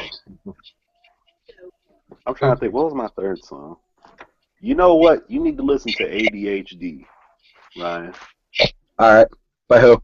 ADHD by Kendrick Lamar. You said you heard Macklemore, and the fact that you've heard Macklemore, but you haven't heard Kendrick Lamar, it's almost like, oh my God, I don't know what to explain, how to explain that. It's a tragedy, but it's a very bad tragedy. Mm-hmm. to have heard Macklemore but not have heard Kendrick Lamar. Just listen to the song ADHD by him. I've never heard his music. Oh yeah, just dig it up. Kendrick All Lamar right. ADHD, man. It's a bit spacey, kind of Kid Cudi-ish, but I think everyone's heard Kendrick Lamar's Control verse. You remember that, Black or Ryan, when Actually, Control happened and yeah, hip hop went crazy? Kendrick Lamar song on fucking GTA 5. I remember that. Yeah, that's ADHD on GTA 5. Y'all gotta hear it again, cause I forgot what You the gotta crap. hear it, man. I bump that every day on my way to work. Got a high tolerance when your words don't exist. Like, whoa, whoa. That shit go crazy, man. Yeah, I know what And you're then talking. he had the girl who was walking on. You gotta see it because I'm gonna explain it, and then you're just gonna not get it. But that song, it's spacey, but the lyrical delivery of it is just crazy, man. Everybody keeps talking about oh, did y'all hear that Chris Brown and Drake finally made up? They're Nope, friends now, apparently. nope. Well, expect Wendy Williams to talk about it because I hate Wendy Williams, man. Wendy Williams is such a dick writer. We also got to talk about Robin Thicke being a big bitch. Oh Robin yeah, Thicke is a bitch. What do you do? Shout out to Mr. Griffin for making them vids, man. Robin Thicke is a bitch. yeah. He's trying to woo on Paula back and all that, making him He trying to get his wife back now, man. yeah, going on tour singing about her and all that. Named this CD after her. Hmm. You know what Robin song Thicke, comes to mind after that? Robin Thicke, you need some panties. You know what? You know what? You know what song from him comes to mind after that? What? Lost Without You.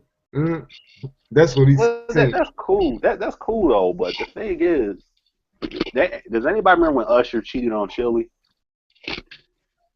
Yeah. What did Usher do? He made one album called Confessions, and it was a great album, man. He didn't pull no crazy antics. He made an album. These are my confessions. And the album as a whole told the story of him cheating and why he cheated on her. The song Yeah. Everybody remembers Yeah, yeah, Yeah. yeah. With Little John and everybody remembers that. But the Yeah, song as that's a whole was right. telling a story of how the cheating started. You know, when you play that album from start to finish, it's telling the story of how he cheated and what happened. And that's why it's such a classic album. Robin Yeah. Thicke is just crying and bitching, man. Paula, Paula, I'm sorry. I'm sorry I grabbed that Australian girl's ass. Paula, I'm sorry the phone got to my head. Sorry, I worked with Miley. Yeah, come on, man. Robin Thicke, be a fucking man, dude. I think the thing's staged though. I personally think it's fixed. I think it's staged. And you want to know why? Why? This is why. Anyone who's had a girlfriend, married, under indictment or some shit already knows that the begging and the pleading shit, it's only gonna last maybe 5-10 minutes. If you really cheated on your girlfriend, dude, hypothetically speaking, and you're on TV, you're begging and you're crying and you're falling on the ground, what's gonna happen? After maybe the second, third time, your girlfriend, your wife gonna be, look, baby, come here, come here, come here. Let me talk to you for a minute. And she's either gonna tell you, look, man, it's over, I moved on, or she gonna say, all right, baby, I'll take you back. Robin Thicke has been doing this for like months now, man. Yeah. No woman is that mad that she's not gonna open that avenue of communication to tell them, look, man, just stop, man. You're embarrassing yourself. You're embarrassing our family. We got a kid together, and they got kids together, man. You really think she's gonna let her baby daddy embarrass himself like that? Embarrass Mm-mm. their son like that? They getting a check, man. I think that whole thing is staged. Personally, they getting them checks because she would have either been took him back or she would have been told him it's just done, man. Oh, fuck it.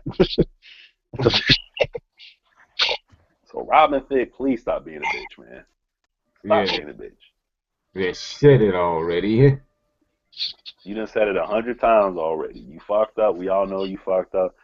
Even Tiger Woods had more balls than Robin Thicke. What did Tiger Woods do when he got caught cheating? Hey, I'm going to sex rehab, and He went to sex rehab with a bunch of women who were also in sex rehab and kept fucking. That's what Tiger Woods did. he did too. Tiger Woods didn't go on this fucking, I'm sorry. That's why I call Chris Brown a bitch too, because Chris Brown goes look at the BET Award, do that. He gonna do that weak ass spin move and fall down. I'm sorry about Rihanna. I'm sad because Michael died. Chris Brown, you a bitch for that. Like, shut the fuck up. That's a bitch move. Everybody liked Michael. No one was acting like, and everyone was fucking acting like a little bitch. I doubt he even knew Michael in the first, like in reality. Yeah, like Michael raped him when he was a kid. He crying and shit like he done had sex with the man. Yeah, it sounded like you was in love, like Eddie Griffin said. I might watch some Eddie Griffin. Michael. He wasn't crying because he was Michael. Chris Brown was crying because his career is fucked. And we gotta talk about Justin Bieber being a little dumbass again. Maybe we shouldn't do that. No, we shouldn't. I am running out of things to say about Justin Bieber. Yeah, we already said what we said about him in the episode. Y'all heard about he came to Japan, right? No, I didn't hear anything. Alright, I'm gonna tell y'all what happened.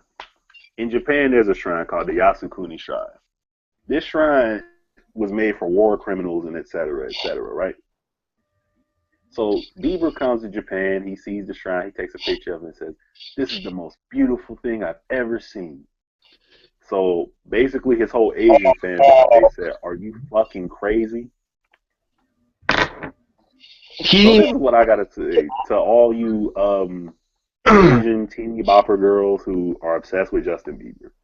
Here's the thing, and this is I'm gonna say this also to the black teeny bopper girls.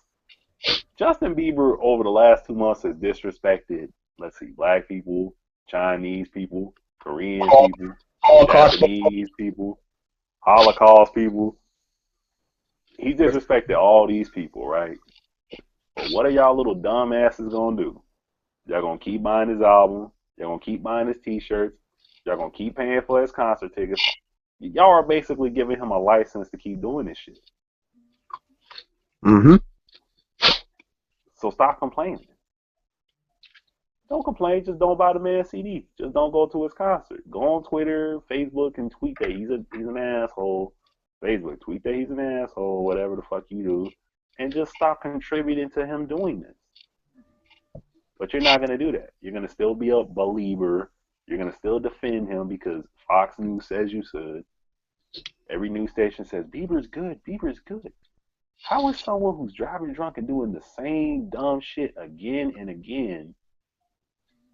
It's okay if you fuck up and you change, but this kid does it again and again and again. It's too much too soon.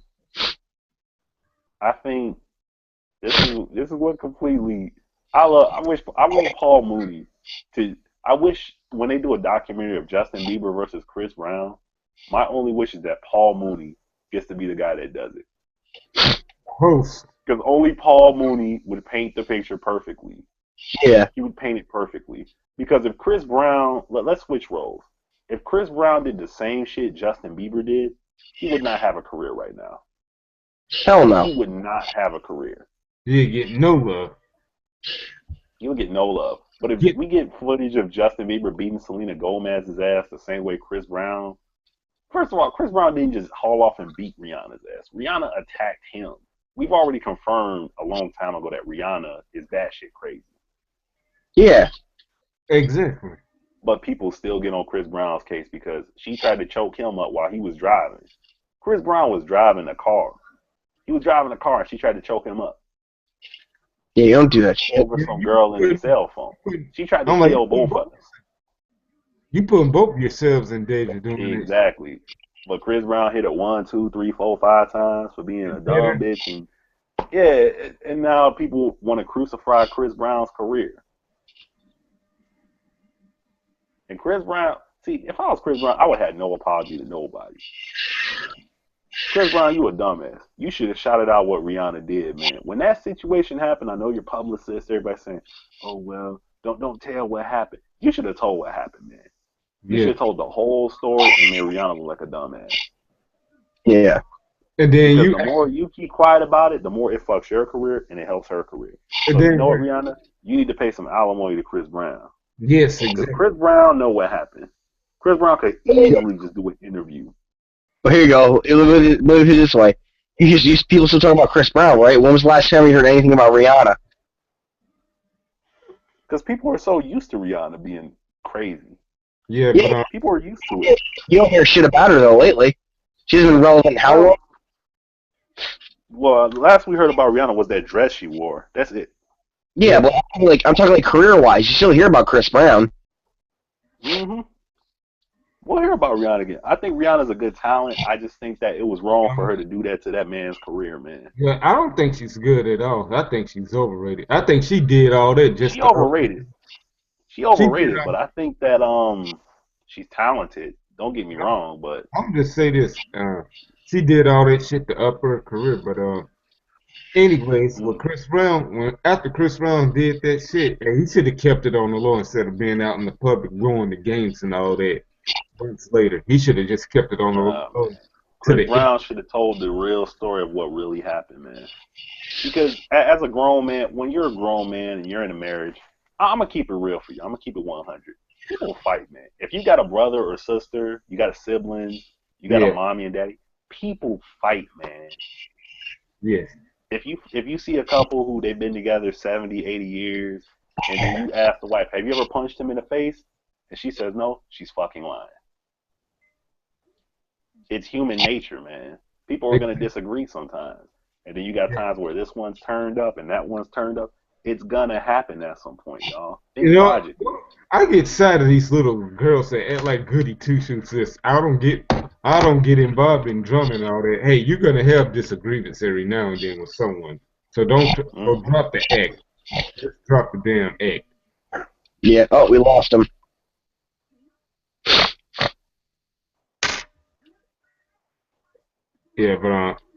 But anyways, I say just drop the act. It's not gonna work. Don't try to act like a goody two shoes in front of me. Yeah.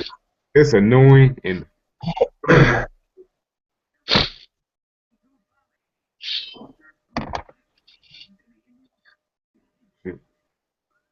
that's when your girl say, "Oh, I usually don't do I call bullshit on this. this." Yeah. See, that's why I don't want to. I had to do that with a certain someone a few months back, and I'm like, hey, you know what? I had to just distance myself away from her. You know what? Because I'm through with you. Yep. I'm gonna just take your BS somewhere else. God damn it.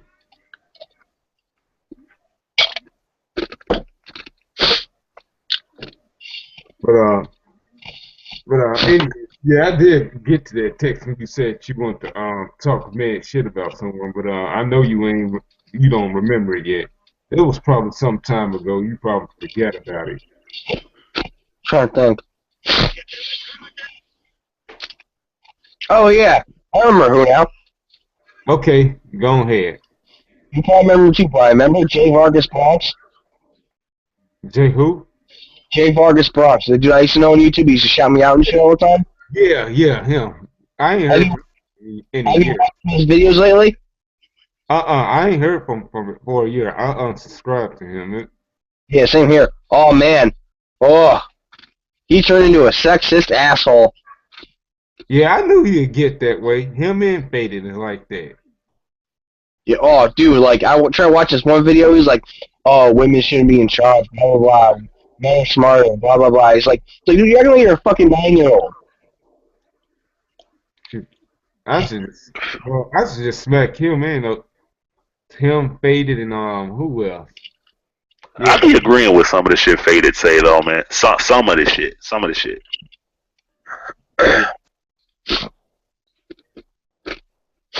Yeah, but the other dude, yeah, I don't know about, but yeah, Faded. I mean, sometimes he be on some other shit, but for the most part, I mean, I think he be alright with some of the shit. Some of it. Yeah. I mean, he does smoke some weed, so he cool in my book. If you smoke weed, you cool in my book most of the time. Huh. Weed is the answer to so many of the issues in the world. I honestly believe that. What would happen if we caught the whole Tea Party smoking weed? What do you think would happen? Hey, welcome to the club. Yeah. They would legitly chill the fuck out about half the shit they be saying. Yes. We already know Obama smoked weed. That's why you don't see him running around knocking motherfuckers out all the time, man. Yep. Obama be in the White House with Wiz Khalifa. Eddie Griffin said, Tea Party name but the Klan is street clothes. Man, oh man. Our next president, man, if you don't smoke weed, I'm not voting for you. If you can't openly admit to you want to legalize marijuana across all of America, I will not vote for you. Mm-hmm. There's been too many cases that have proved how fucking I actually, when you try to talk about how weed's being legalized in America to Japanese people, because I love talking about comparing American news to Japanese news. Because it's funny to me sometimes, because like people sometimes freak out about the smallest shit over here. Yeah. But then I bring up American news. Hey, 4th of July in Chicago, 56 people got shot and 10 of them died, right? And people be like, oh shit, really? Why did that happen? I'm like, America. And they'd be like, holy shit. I'm like, people don't play this bullshit over in America. But then when I started talking about weed getting legalized, why are they doing that? I'm like, why don't you want weed to be legalized? And then we started talking. They was like, well, because it's a gateway drug. If you start smoking weed, you might move on to other things. I'm like, so the one question I asked them, I said, have you ever smoked weed? And they said, no. I'm like, then shut the fuck up then. How you going to tell someone something's harmful if you never done it? Especially something like that. There's some shit that's obvious, jumping off a cliff. You don't have to jump off a cliff to know it's painful, Exactly. But there's research that proves that weed helps with cancer, helps with all sorts of shit. You look at countries that have legalized weed over in Europe, Cambodia, up in the Asian districts, and look at how low the crime rate is compared to places where it's illegal. Look at Denver. Look how the crime rate completely just fell off the face of the earth in Denver since they legalized it. So I personally can't wait till we get legalized all over America. They're working on it in New York now, I hear. Medical, but it's all like vaporizers and not like vaporizers, like the e-cigarette things. Well, it's a step forward. Once you legalize it medically, people are going to get a hold to it anyway, and cops are going to stop prosecuting people. No, they started in California. They'll still figure it out. They'll still figure out what to get you. Yeah. I mean, people figure out how to get it anyway, but you're going to have less people getting arrested, and eventually it's going to get legalized any fucking way. It's a baby step forward for New York because I guess private prisons got too many people now. They're like, well, we don't need no more. You can legalize it now. We don't need no more. Make a lot of sense, I guess. But yeah. Anyways, when that started happening, I guess that's what clicked in their minds. You know what? This don't make any sense. Just let these people have over this minor shit. America is so built on money, man, that it's not about what the people want, man. It's about what's going to make money. Yep, unfortunately. Unfortunately, that's how it works. We're not legalizing weed because we want it legalized. We wanted it legalized back in the 70s and back when Parliament Funkadelic was still playing, especially during the Vietnam War. They said, no, we can't tax this shit. We can't make no money off of this, so we're not legalizing it. That's why it's illegal over here in Japan. They wanted to grow the tobacco industry here. And no one's going to be smoking cigarettes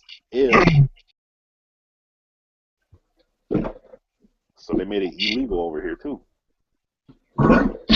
And if like tobacco companies start growing weed, it'd be a totally different story. Yeah. Mm-hmm. That's what they're doing now. That's what tobacco companies are doing now. That's why it's getting legal now. Tobacco company went, maybe if I start growing weed, if I, give this dude who's in the Senate a cut of the company, and I get this dude a cut, et cetera, we can make some money off of this and actually tax it. Bang. Simple as that, man. Yep. That's what's going on. Because it's basically worldwide been established that California grows the best weed. Where is California? It's in America, meaning everyone's going to want California weed. So Yep. America's basically going to control the whole monopoly of weed in the world Yes. within the next 15 to 20 years. I Yeah. guarantee. Yeah, California is the weed capital of this country. Beef for Kush, man. I'm just saying, man, like for real, that's what it is, man. It's just money, man. They want to be able to tax it, and they want to be able to say, we got the best product on the market. They're going to start importing that shit all over Europe, all over Asia, Russia, wherever. You're going to be seeing California style, made in California, weed everywhere. It's going to be the next Coca-Cola, man. I'm serious. I just wish I could buy some stock in it right now. Personally. I most definitely would. If it said weed company in California, I'm buying stock in it because within the next 20 years, that shit's going to be worth a lot, man. Because the faster all of America says it's legal, the faster everywhere else in the world going to say it's legal. Mm-hmm. Russia going to make it legal. Japan is a bit of a hairier situation. Because there are some people who smoke the shit here, but you have to be so undercover with it because the law is so brutal on it if you caught with even just a little bit of it.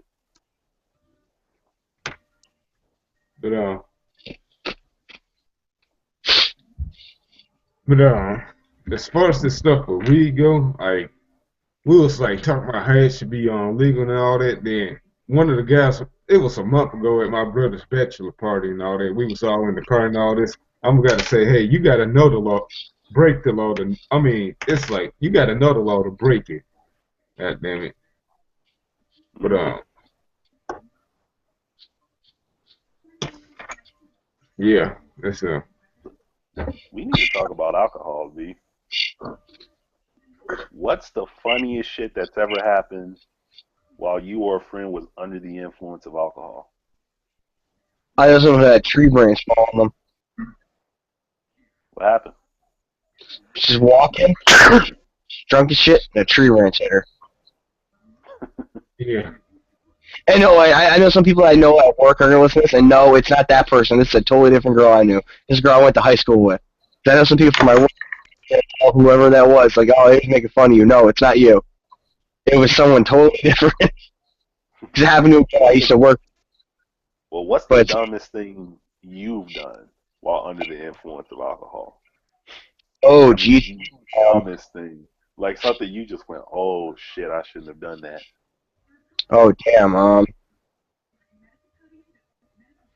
See, I got no stories about that. If I did, I don't remember it. Well, I got one. We was in Hong Kong, right? So while we in Hong Kong and shit, we picked how many girls did we pick up that night? It was just 3. My boy got 2 and I only had 1. So the next morning and shit, I'm hung the fuck over. So what does a man do when he's hung over? Well, he goes to the bar and he drinks 6 more kamikazes and goes back upstairs and he says, all right, well, look, I'm going to walk you to the cab. Took it downstairs, and one of the top ranked, I guess they call them sergeants in the army, and then we call them petty officers. This was the master chief. This is the top dude on the boat who was waiting on the cab, right? But I was so fucked up at that point, man. The cab pulled up to put him in it, but I didn't see it. I grabbed the bitch and I threw her in the cab, and I said, all right, have a good night. And he was just sitting there with his luggage like, what the fuck? And then the cab pulled off, and I turned around. And he looked at me like, that's my cab, young buck. And I looked down like, what? And he's like, no, that's my cab, young buck. And I'm like, well, the cab gone now. Why are we still arguing about it? And so he put the luggage down, and he walked up to me. And I'm like, look, man, I'm just fucked up, man. So you know what he did? He said, What? well, I gotta wait on another cab. I'm gonna punish you my way. So we went to the bar and he bought me 10 shots of tequila. And so I had to take all 10 shots, and I was like, oh God, no. He said, yeah, you did. You stole my cab, young buck. So I knocked all 10 out, and I was fucked up for like the whole day. And then I saw him 3 days later on the ship. He said, well, at least she looked good, young buck. She looked good, young buck. So that's, yes, stealing a high-ranking officer's cab was probably the dumbest thing I've done when I was drunk. Yeah, probably. I didn't realize it was him, though, man. Like, I was just, you had that one-track mind when you're drunk, man. Like, you're only focused on one thing. I saw the cab. I'm like, okay, bitch, get in the cab. Go. Simple as that. And I turned around, and there he was. I saw this funny video of this dude, and I guess he was in Brazil trying to watch the World Cup, and he's so drunk, like you can see this dude battling to stay sitting up straight, like he's falling down in slow motion, and he gets back up in slow motion, and he's falling down again, and he just falls off the stool. Yeah, I saw that one. Yeah, dude. I said, damn. I think one of the funniest things I've seen someone do when they were drunk would be run down the street naked. So I know someone who went streaking. This was actually the first time they've actually had alcohol in their whole life. It was New Year's. Now keep in mind, in Chicago on New Year's, you know what people do in Chicago on New Year's? They walk outside with rifles and they shoot in the air. Yeah. Like they legitimately walk outside, AK-47s, aim them in the air, and they shoot off a whole clip. That's just how we do it. So midnight hits. This motherfucker that had, how old were we? He had 3 Smirnoffs, and he's already drunk because it's his first time fucking drinking. Motherfucker walks outside and says, it's so hot outside, and he starts singing that old Nelly song. It's hot, man. It's so hot, man. Takes his shirt off. And we're like, what the fuck? And then the pants come off, and we're like, look, man. And then the shoes come off. Then the drawers come off, and he just took off running like Forrest Gump, man. Like, we thought the motherfucker popped a molly or some shit, man. This motherfucker ran 2 laps around the block naked, and then came back, put the clothes on, sat down on the bed, and went to sleep. Damn. Just went to sleep. Just passed out cold, man. That would have to be the craziest thing I see someone do when they drunk. And then he woke up the next morning and didn't remember any of it. What the hell? Yeah, like we thought he was on drugs or some shit at that point, man. So like, did you have anything else, man? Nah, man. Just that whatever the fuck that shit was, man. Like, dude, you had 3 Smirnoffs, man. That's not a lot, man. Well, my first time, man. I don't normally. And he started talking like a damn schoolgirl. Well, I don't normally do things like this. Shit like that. Shit, he sounded like he was on drugs, though. Yeah, the man stripped down naked and ran 3 laps around the block. On New Year's, man, like he's running and you can hear the AK-47 gunfire while this motherfucker's running. He was running like Forrest Gump, man. Just like we chased him the first block, and then after that, we were like, man, fuck it, man. These motherfuckers out here shooting, man. We went back on the porch, and he went by one time. Is that him? Yeah, that's him. Nuts dangling and everything. Went by the second time. Are you fucking serious? Third time. And on third lap, he all sweaty and shit. He crawling up the steps and shit. Nuts dragging on the porch and shit. It's like, man, why don't y'all motherfuckers get him? Motherfucker, why don't you get him, man? dick hanging out and everything. Nobody trying to grab that motherfucker. Yeah, exactly. Motherfucker, I don't even. Just let whatever he did, he let himself do it. Yeah, man, it was crazy. We thought we was gonna get kicked out of my boy's house, man, because we was at my boy's house and everything. So, and his grandmama there, but his grandmama was already passed out asleep at that point. So we're like, man, if this man grandmama wake up, he went upstairs and just passed out, man. We put 3 blankets over this motherfucker because we didn't want one blanket to fall off, and we got to look at this man's nuts. Mm-hmm. So what y'all got for crazy drunk people? Yeah, I ain't got nothing like that. No. Yeah. Need to do What what? about you, Black? Yeah. I don't know, man. Need to do what? Well, this is what I'm getting at. This is what people do when they're under the influence of alcohol. What do people do when they're under the influence of weed? Do they run laps naked around the block? Mm-mm. Do people on weed start fights every fucking 5 minutes? Nope. Nope. That's what I'm saying. People just sit the fuck down and chill the fuck out. Yeah. That's all they do. They need to legalize that shit already, man. They were talking about it in Chicago. They're doing it slowly in New York. You know, they're not going to 100% legalize it in a big city. So I think California, New York, Miami, Chicago, it's never going to be 100% legal just because it's a big city. You know, it's so controlled, you know, by crime, et cetera, that they're not going to 100% make it legal.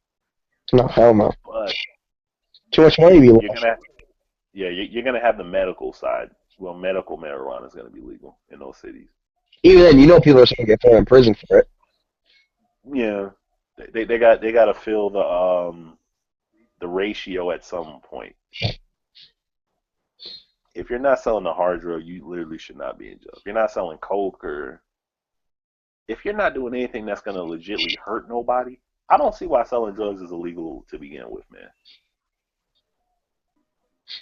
Think about it. Let's talk about selling drugs versus selling a video game on eBay.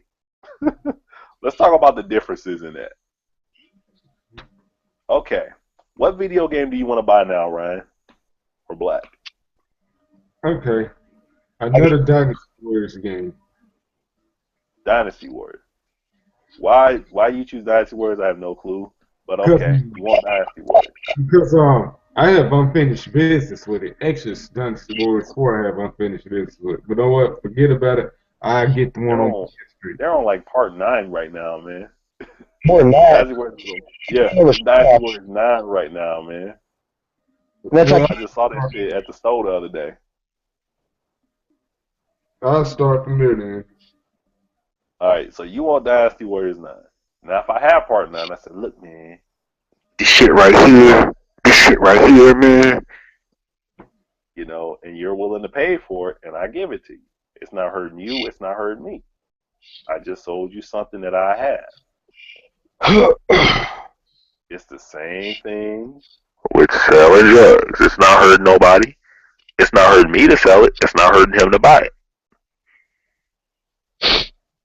I don't get why it's illegal to sell things. They may as well make eBay illegal. Make Amazon or all these other websites illegal. yeah. Because you're selling something.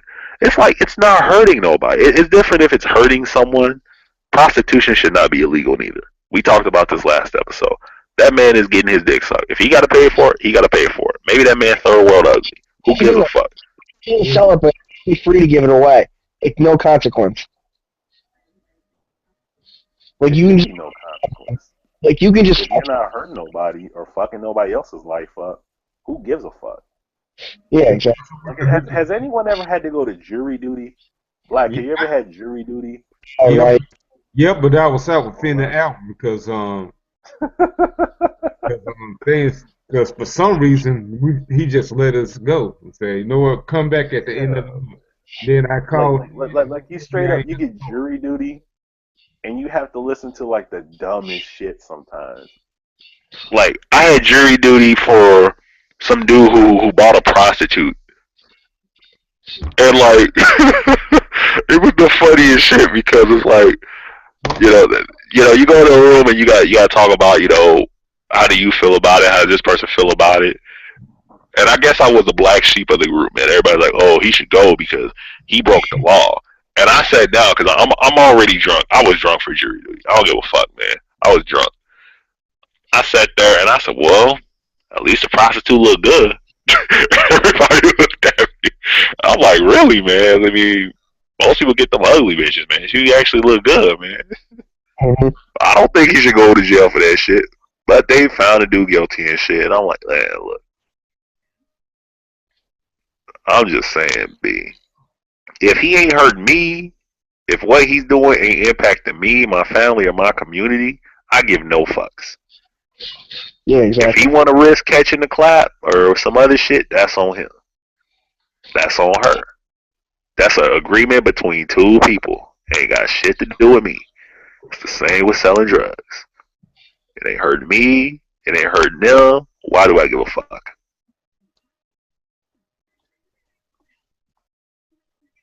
I It's think just a it's smoke on a wheel. we're like our culture is like we demonize things like to fit outside a certain ideology. So it's like How do we demonize porn, man? Porn helps people. Yes. you know why, man? I'll tell you exactly why. Religion. No. It grants my Some gears. of the most religious people be watching porn and jacking off to it. Look at Kirk Franklin. Oh Yeah. yeah, I know. I remember that shit. Still, like, you get like big like religious figures are like, oh, it's a sin to watch that trash. Jesus is watching you and he's judging. No, They got a Brazzers subscription. They on Bane Brothers every day. Hold on, no, wait, people still pay for porn? no, what grinds my I like gears porn. is when the bimbo talks shit about it, say, you know what, it's nasty and all that. I'm like, bitch, if I you don't, got in trouble. I got in trouble in the military because we had this one female chief who was like, "Look, there's some men with character. There's this one sailor who he doesn't even like porn." And I said, "What a fucking faggot!" And I got in trouble for it, man. I'm serious. I got in trouble for that because they said, "Well, that's not the politically correct thing to say." I'm like, you can't show me a single man within a 1 mile radius who does not like porn. I don't know what the fuck porn he be watching. I don't know if he watching some donkey shows or some shit. But if you give him some Sasha Grey yeah, doing a thing, are you fucking serious? He's either gay or there's something wrong with this dude. If you're a grown man and you still have your dick, you like porn. There's some women who like porn a lot. yeah. So people like porn. People just got to be in the closet about that shit. There's nothing to be in the closet about. People like to have sex. Simple as that. You guys saw the movie Don John. What you say in the beginning? Like it was like 98% of people admit they watch porn. The other 2% are lying. Yeah, that shit be crazy, man. I don't get that, man. It's the same with weed. People act like porn is a drug, man. You know, how, like you ask people, "Do you smoke weed?" But no, and you know they do. They gotta be in the closet about everything. If you're an adult, I know you watch porn. I don't even have to ask the question. I know you at least seen one or two of them in your day. No, it really pisses me off when women get like mad at their boyfriends for watching it. That's something you got to deal with. Wait till you get married, man. Unless you marry Lisa Ann, you ain't gotta worry about that. Well, I do that because she got a lot of money on her. I bet. What porn stars would you wife up? If you could wife up any porn star, who would you wife up? Do they have to be in the business or they maybe I retire? top five. I got a Any. top. It could be at any time. No point. Okay, Ryan, you go first. Madison Scott, because she reminded me of this chick in high school that I wanted to know. Okay.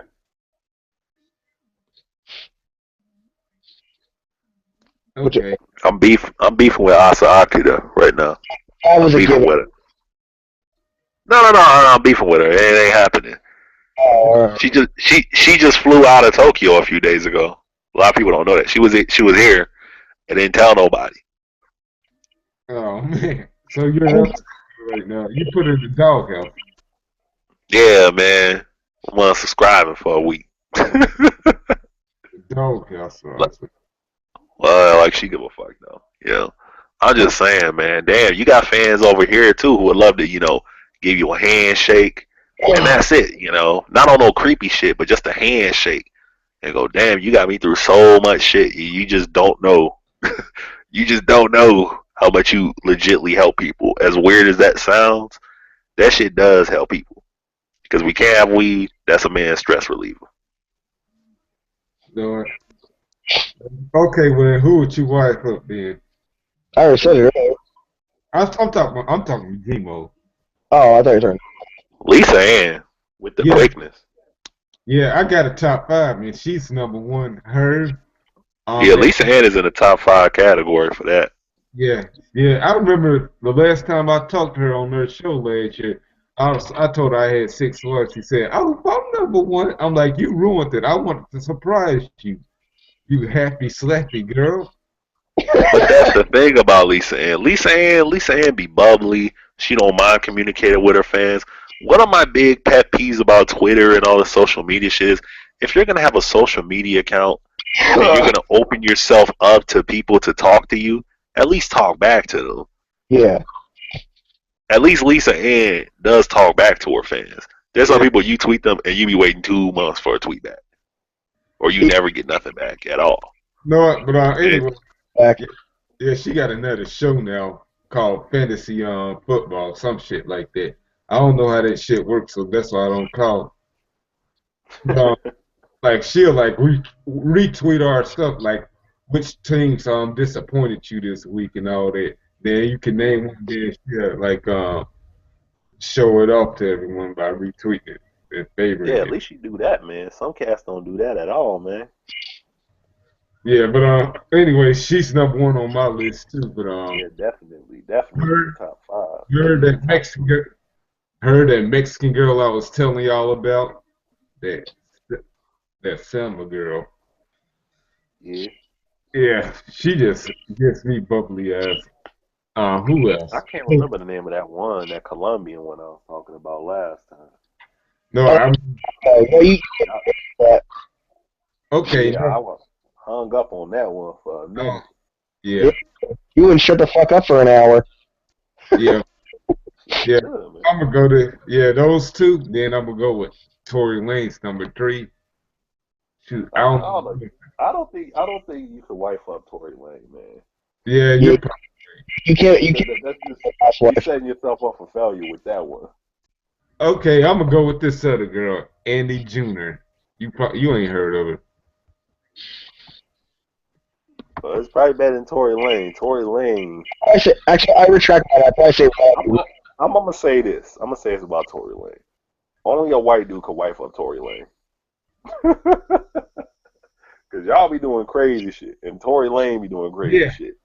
yeah. Like Like, this. like, I like remember if that you one. ever go drinking or even do anything with black people versus doing shit with white people or any other culture, when you go drinking with a black dude, what do black people do?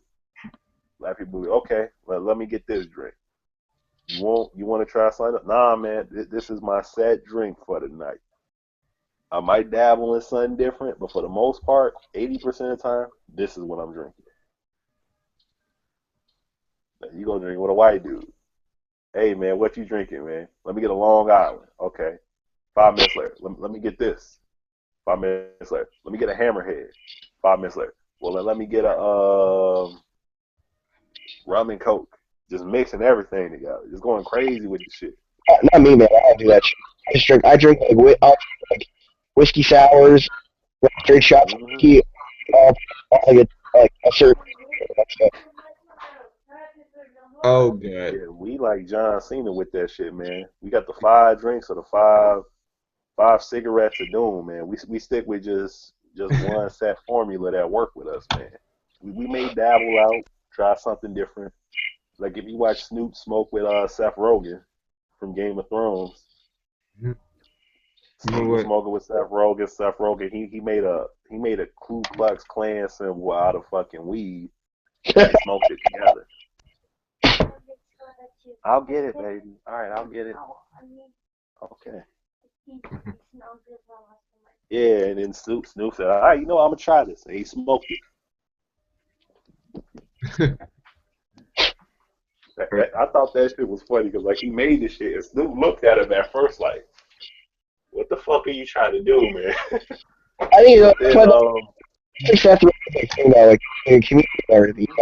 Back to the Seth Rogen was funny because he was so stoned he was laughing every 2 seconds.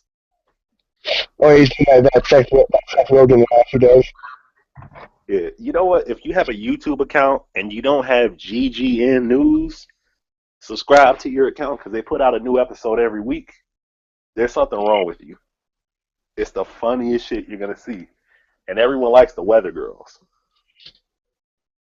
The Hmm. Weather Girls are the best part. One of the best parts of it. Yeah, But man, when he made that the fucking white Klan sign that was made out of weed and they smoked it, that shit was hilarious, man. That shit had me dying for a minute.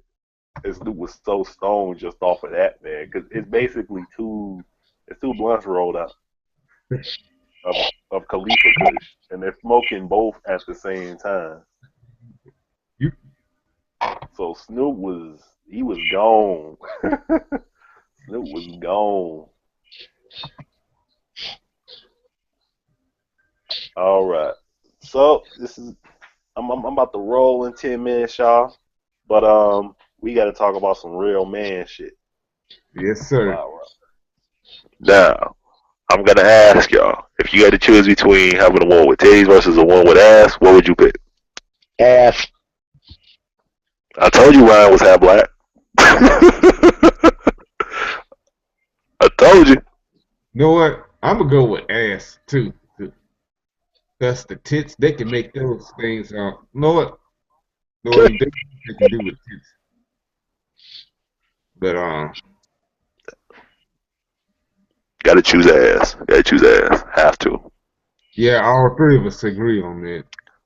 Yeah, because I mean, once a chick gets knocked up, she's gonna get titties regardless, or at least a little inch or two added to it. Yeah, But ass, you don't just get an ass. That takes time. some work Yeah, Even but and some time. if even if they don't get tits, they'll just find something to put in their chest and all that shit. So that's like a criminal, though. That's you being a felony. You're just lying. That's false advertising. Chicks do that now with booty pads. They got the little pads for their asses now over here. I saw that. What the fuck is that? Yeah, that shit tripped me the fuck out when I first saw that. Like there's chicks here, like they have the they stuff the their bras and shit, but now they have special pads to make their asses look bigger now. Well, it's like that with guys. Like it's like with guys now with the muscle implants. See that shit? If you are a man and you're getting muscle implants, there's something wrong with you. If you're a man and you're getting anything implanted within you, you lose like all man points, man. Go hit the gym, man. Watch the Just trailer. go hit the gym. I'm joking. Watch the trailer for New Dead Island. Make fun of that in the game. In the trailer, it's so funny. Like the only thing that you can get an implant of as a man and no one will judge you is your dick. Or yeah, they even have power ones to like balls and make them bigger. Yeah, because no grown man is going to judge another man's dick. So if you get a dick implant, I give no fucks about it. I'm not gonna look at it. I'm not gonna judge it. So I basically don't care. That Yeah, I don't care, man. But when you get muscle implants and all, that's pretty gay, man. Just go hit the gym, man. Do some push-ups.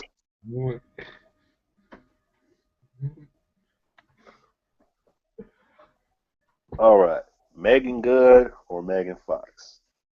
Shoot, that's a hard one. But you know what? It's a hard one. I'm gonna just say this: if Megan Good doesn't grow her hair, then I'm gonna choose Megan Fox. All right. No, I'm gonna go Megan Fox anyway. Transformers, man. Oh, Yep, her on that motorbike, man. Did it for everybody. Yeah, Megan Good, man. Gotta go with Megan Good. I see that Tory Lane within her. No, I remember a few nights ago I was looking at one of her videos when she was. No, I can't say this. No, I'm just skip it. But I'm just say she was on the toilet, and then It starts, then the guy comes in, then gives her a real job. I'm like, oh shoot, Oh, damn. redneck. Yeah, Some yeah, dudes like that shit, man. yeah. Taurus, she's a legitimate redneck though. So yeah, For real? For real? yeah. Where Tory Lane from? I don't know. No, let She me from see. the country though, right? I'm gonna look I on might up. have shit. I might have to move down there then. They What? breeding them like that, man. What? Just to go to where Tory Lane's at? What? Hell yeah. Yes. Y'all starting to scare me down there in that country, man. I'm about to go down and probably talk to a redneck. Like that's how y'all do? You gonna be like, you damn right, boy. Yeah, Oh, boy. like damn. That's how y'all get down. Damn. I'm not raising my daughter around y'all. What? They grow up bloody in the South, in the Midwest. Hey, Serious, y'all gonna have her all fucked up. She gonna be on ghetto gaggers, brazzers, fucking all sorts of shit. Naughty America. Yeah, man. Yeah, we need to figure out where Tory Lane from. You know what? There's only one dude. There's probably only maybe 3 or 4 dudes who could wife up Tory Lane. I think Larry Bird could do it. Because Larry Bird is a Mac, man. People don't know about Larry Bird. Larry Bird is a Mac. He's a straight up Mac, man, when it comes to that shit. I think Ric Flair could wife up Tory Lane. Because we've already proven that Ric Flair is basically a black man trapped inside a white man's body. We've already proven that. Yeah. I'm going to claim Ric Flair forever, man. Oh, and we lost him. Yeah. Japanese wife up. Yeah, but that's not 10 minutes here. But anyways, yeah, she is a red. Yeah. Oh, excuse me. But yeah, she's a redneck. She's cool though. I don't know if I can deal with her every day. Well, actually, I think I can. I think I can. All right, go ahead. Like Ric Flair is basically if James Brown was a wrestler. That's Ric Flair. Yeah. Woo! I feel good. Yep. I feel good. That's Ric Flair.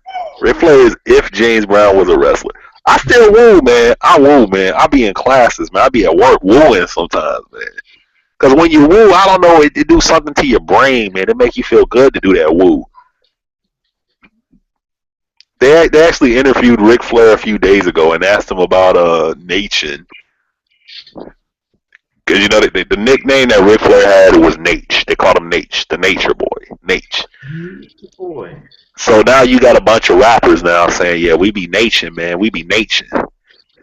Basically meaning they be acting like Ric Flair when they go out to party. Basically. Ric Flair is such a marquee person for black culture. People don't understand.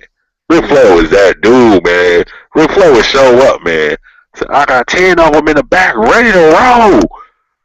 And the interviewer would be like, really, Ric Flair? Ric Flair like, yeah, man. Bring the camera right quick. Bring the camera. Ric Flair take the camera. Walk to his limousine, open up the door, have 10 of them in a limo, ready to go. Then Ric Flair would be high as fuck on cocaine, cut the rest of the interview, and get in a limo and drive the fuck off. Ric Flair was that dude, man. Ric Flair been divorced, what, 4 times? He been divorced 4 times. Yeah, 4 times. I'm like, damn, Ric Flair. Ric Flair is a beast, man. Like, if you got an uncle, grandfather, whoever, you ask them about Ric Flair, man. Them motherfuckers, oh yeah, Ric Flair was a fucking G, man. Was a fucking man. Ric Flair get respect, B. Yeah. But back to porn stars we would wife up. What porn star would you wife up? So we've already confirmed Lisa Ann is wifeable. Yeah, I ain't finished my 5. Well, who else is wifeable? I'm probably saying Reed. Who? Riley Reed. Oh, the cheerleader looking girl. I don't know, man. I mean, that you can have some fun with that, but I don't know if that's wifeable. Yeah, she's a girlfriend type, pretty much. Like most of the wifeables are gonna fall into the MILF category. Yes, yes. Majority of the ones that are No, wifeable. that brings me to number four. I mean, I want Noah skip that last girl I said, Annie Junior. You probably don't know. No, I go with her anyways. But this brings me to number four. I guess I go with that Kendra girl, Kendra Lust, because we both like wrestling and all that. We gonna be playing different. Yo, John Cena touched it, man. No, no, John Cena touched it. It's poison forever. no, he didn't. No, he didn't. He's just Yes, he did, man. I'm sorry. I know you're in denial, No, but no. he did, man. She said it John herself. Cena She did said cream pies. He done did bukkake. He done did it all, man. You need to. no. Hey, she said it herself. She know. Kendra Luster. Of course she's gonna say that, man, to help with his image. John Cena goes to do Make a Wish Foundation with little kids in wheelchairs, man. You think she's gonna confess to that? Oh yeah, me and Cena had a thing. It'll ruin his image. Hey, I'm gonna just say this. She said on herself like she don't know the guy. She said on the radio show. I'm gonna put it to you like this: if Kendra Lust went on air tomorrow and said, "Yeah, me and Prince Gmo had a thing back in the day," and I know 100% I ain't never seen Kendra Lust, and one of my boys were up, "Hey man, did you get at Kendra Lust back in the day?" Now I wouldn't lie about it, but I would say, "What did she say?" And I would just walk off like that. If she said I did, I did. That's what I'm saying. I'm just saying, man. Cena's not bragging about it. He hasn't done a single interview linked to it because it would ruin his image. I'm gonna say this. He smashed it, man. I'm gonna just say the reason why I don't believe it, because when she was asked about it, she sounded defensive. She was sounding like she was coming off as pissed off. People don't just make that up, man. She was like people don't just make shit like that up. Like people could have said John Cena smashed Selena Gomez, and that's more believable. that would be really Come out of left field with a random porn star's name. No, come on, man. But anyways, I'm gonna say this: we're gonna be playing 2K14 together, WWE. I'm gonna say that there has to be some truth to it. Maybe it happened, maybe it didn't happen, but there has to be some truth to it for her name to have been mentioned. They could have mentioned so many other girls' names. I would say like Sophie D or something. Yeah, they could have said Sophie D. They could have said Sasha Grey. They could have said someone more famous than her. They could have said Alexis Texas. Oh, fuck Alexis. Jenna Jameson. They could have said someone more famous or more well known than she is. But they picked her. That's why I'm saying there is some truth to that. When someone picks you out of fucking nowhere, there's some truth to it. So they come out and say, "Oh, she don't know him." It's like something happened between y'all. I don't know if y'all went to Chuck E. Cheese together or y'all was in the same restaurant at the same time, but something happened. And I think it did happen, but she's just trying to protect his image and protect, his family situation that he got going on, which is really commendable to her. It don't take no points away from her. I mean, hey, she fucks for a living. I mean, it takes no points away from her, but the fact that Cena, don't get me wrong, I mean, so-and-so knocked on the door right now, hey, something might happen, but just a single thought that Cena had it, I'd be like, let's just say I wouldn't go as hard as I normally would. Be a half-minute man. You know what? Hey, she gave me a free DVD, so I owe it to her. Oh, well, yeah, that's different. Yeah, that's different. You actually got to meet her. So actually, I didn't meet her. No, she sent it to me after I won the contest. When she asked, who's my favorite football player, NFL player of all time? What school did she go to? Hey, the first school that popped up in Michigan, I just guessed that one. And then I said favorite NFL player was Ray Lewis and all that. And then that's how I got it. Wow. Ray Lewis is that dude. I hope Ray Lewis smashed. I really do. You know what? I think Any Given Sunday should go down as, if we were to do a top 5 football movies of all time, I would say Remember the Titans to be number 1, Any Given Sunday is number 2, number 3, The Replacements, and number 4, Friday Night Lights, and the 5th one you could just put anything there. But those are the top 4, definitely. So what do you guys think? If you had to choose the top 5 football movies, what would you pick? Not, I would definitely put TV in there. I'm going with Varsity Blues. How you say Varsity Blues of all things? I don't want your life. I'm joking right there, man. But seriously, I hope so, man. I go with Remember the Titans. Yeah, Remember the Titans definitely is a top 3. Oh yeah. Definitely. That's you know what? It was the gayest shit in the movie that made it a top 3. When Sunshine kisses Bertier in the locker room. Yep. Oh my fucking god! Like I remember, me and my wife were watching the movie because she's such a big Denzel fan. I mean, everybody likes Denzel, but we're watching the movie and she's sitting there. She's kind of half taking it serious. But when Sunshine kissed Bertier, shit got real.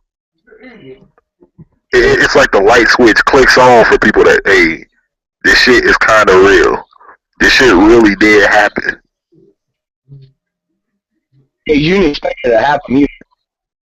Yeah, he walked up to him. You know what I want. And the funny part is when Julius comes out the shower with a towel on and breaks up the fight. Bertia, what the fuck is going on? And Bertia's just looking. He kissed me, man. That dude actually No one knew for the whole movie. We still don't know to this day. I don't think he was gay. I think that he was just fucking with him. That's pretty I really do. Yeah, he went too far with it. I would say like, it was fun. I wouldn't say it was funny though. It was funny, but this shit was funny though. What about Any Given Sunday? Yes. Now that was hard hitting. My name is Willie. Willie beaming. I keep the ladies screaming, and all my fans got them creaming. I love that movie, especially with LL Cool J doing cocaine off of a prostitute's titty in that movie. Oh yeah, you're right. Yeah. You remember that part? Yeah. That was a crazy movie. Yeah. Any Given Sunday was so good, but the best scene of Any Given Sunday would have to be when Jamie Foxx and Al Pacino, he goes to eat dinner with Al Pacino, and he just starts going off about how football is racist and et cetera, et cetera, et cetera. I don't want to be like Joe Montana. I look at your goddamn wall, and I just see a bunch of goddamn fucking ghosts. So you know what I'm going to do? I'm going to be me. I'm going to be steaming Willie Beeman. And when y'all trade me, y'all throw me whatever the fuck y'all do, I'm going to be worth 3 times as much. I was like, damn. And then they have the Roman gladiators and the chariots linked in with the scene. Oh, yeah. That was the best scene of that movie. And Pacino just goes off on them. You're not some flash in the pan running back or some receiver. You're a goddamn quarterback. I'm like, damn. Pacino was a beast, man. Oh, yeah. That was the movie, man. If you're a football fan, Any Given Sunday is not in your top 5, I have to question your manhood. I really do. And when dude gets paralyzed from the waist down at the end of the movie, that shit was fucked up. Yeah. Or when they're playing football in the rain and the defense won't block for Jamie Foxx and he's just getting killed out there because he went to that one dude party and said the defense is garbage. And they were like, well, you know what? Fuck you. We got you next game. and they just kept letting them get sacked the whole game. Yep. That was the movie, man. What about The Replacements? What's your favorite scene of The Replacements with Keanu Reeves and a bunch of irrelevant motherfuckers? What's your favorite scene from that movie? I can't think of one. I can't think. Yeah, that's a good movie all around. I remember the movie was okay, but it wasn't like groundbreaking. Like, Remember the Titans. You can think of like at least 10, 20 scenes from that movie that were just amazing. You know, the kiss in the locker room, or left side, strong side, left side, strong. You know, you say that one scene, and people remember it right off the back. Or Bertier in the hospital cheering his team on. There's just so many moments from that movie. Same with Any Given Sunday, but with Replacements, I honestly can't think of a scene that is 100% rememberable. But it still is a top 5 movie. We need more football movies. Simple as that. I mean, they are, but like usually they're boring or it's not interesting. Friday Night Lights was good. Maybe Friday Night Lights should be number 3. That could be, Remember Booby Mouth? Mm-hmm. Friday Night Lights, the movie where he gets fucked up. They fuck up his leg. I like the show Friday Night Lights though. No, The I show was didn't cool. watch the show. I could never get. Watch the first season. Just watch the first season. First season's pretty good. I could never get into it. Oh, you got to start from the beginning. It's not a show that. It's like those soap operas that our moms used to watch. Like, you can't just jump into it. You have to start from the beginning of the story so you can 100% understand what's going on. You have to start from like episode 1.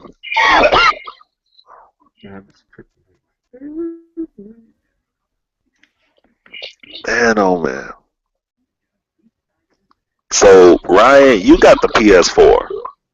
How's that going for you? It's not going bad. It's and stuff like that. This is actually me trying to kind of shit on the PS4. I like it. This is my attempt at it. Oh, I know it's a good piece of hardware, but it ain't got no good games to it. Not yet. Like the old for like this. The game that's coming out is the HD Last of Us. I got to pick that up. So this is what gets me about the gaming industry. You got a brand new console out. I guess I'm too old school sometimes. Why are you making HD remakes Like of an old game? Oh, it's like the only debug for Last of Us isn't actually an old. It's not even. Is it possible that the movie industry and the gaming industry are just running out of shit to do? No, I don't think it's there's still plenty of ideas to shut down. So why do we have so many remakes then, man? I don't know. No one's had to come up with an idea. So I'm getting it. That's what I think. Like, when you launch a new system, for people my age or our age, if you're in your 20s, you remember when the Nintendo 64 came out. What came out with the Nintendo 64?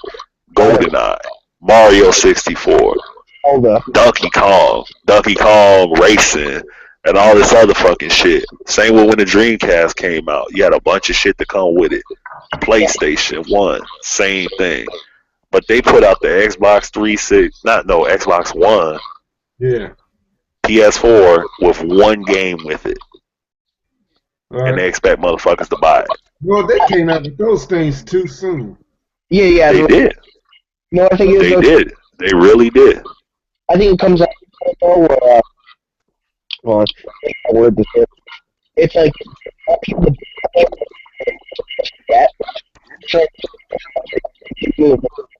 come out with so far. Like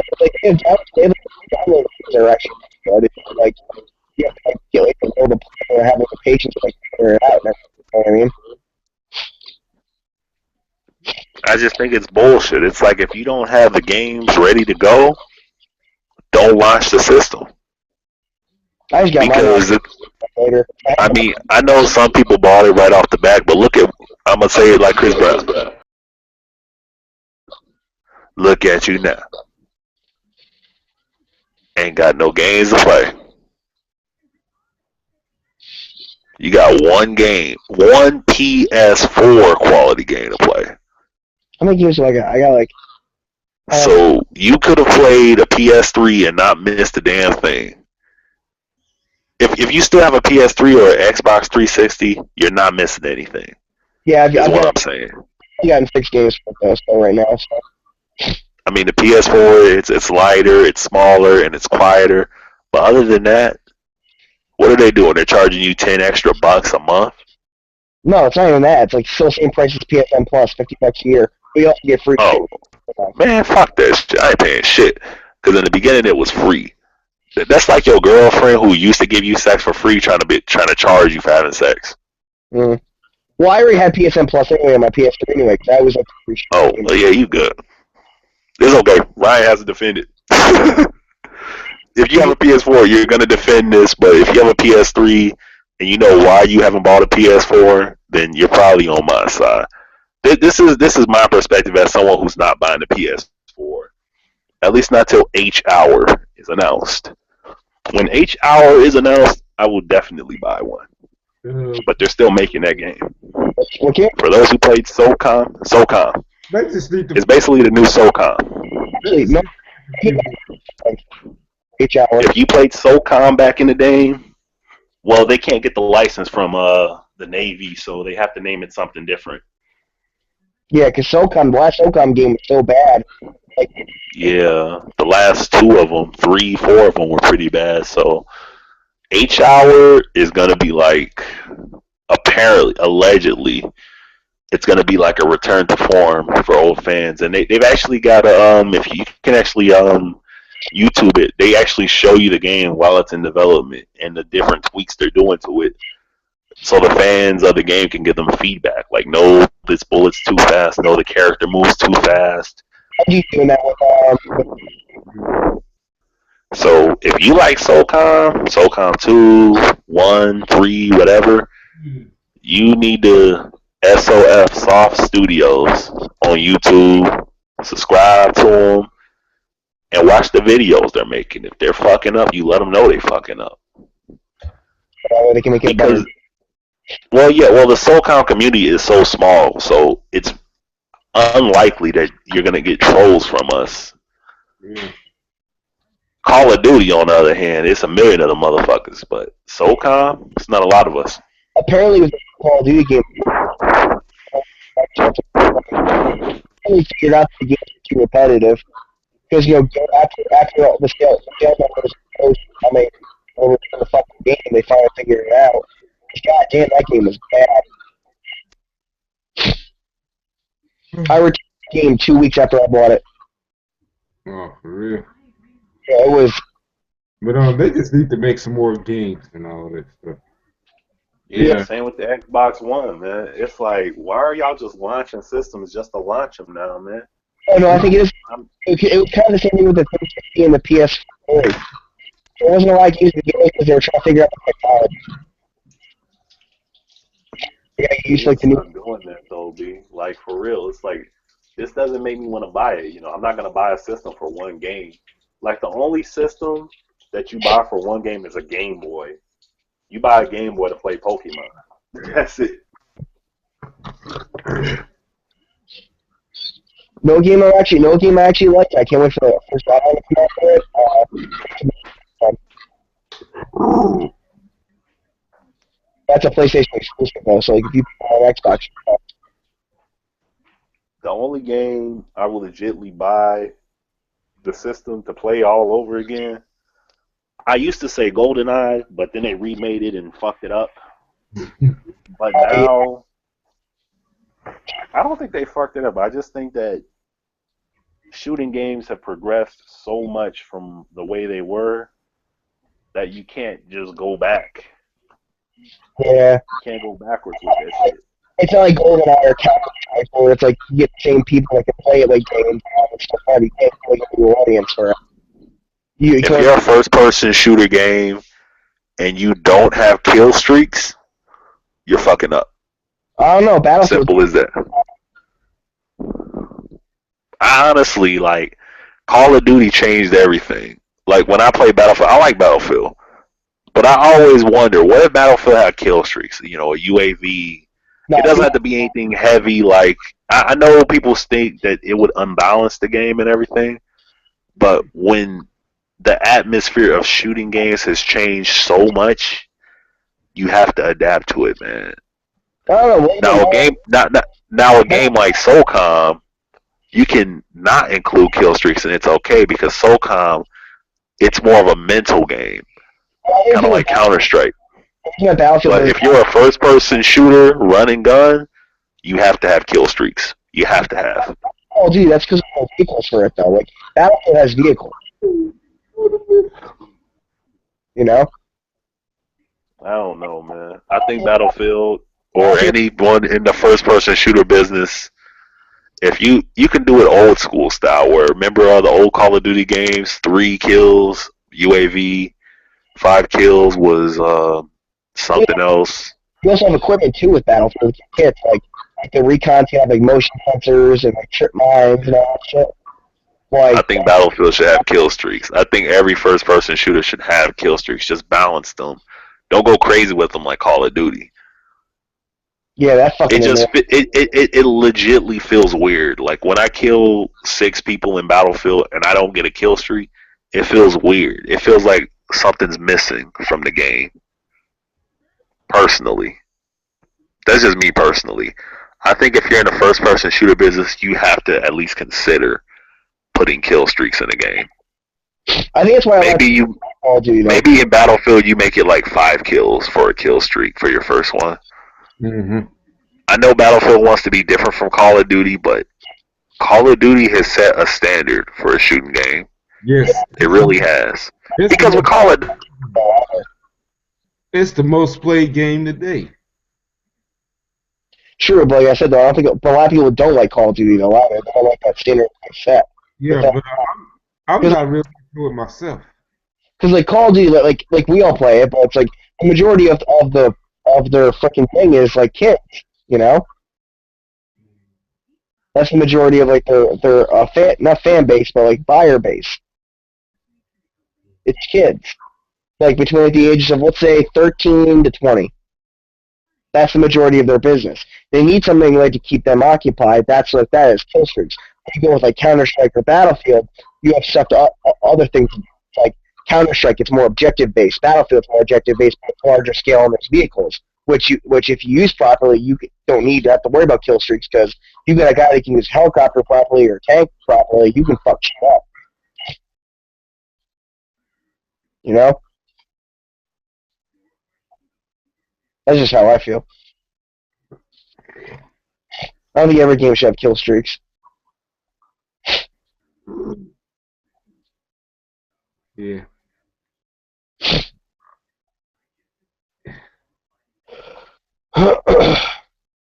Anyways, yeah, as far as most video games goes, the ones I played over the years, most of them, ain't nothing left for me to prove anymore.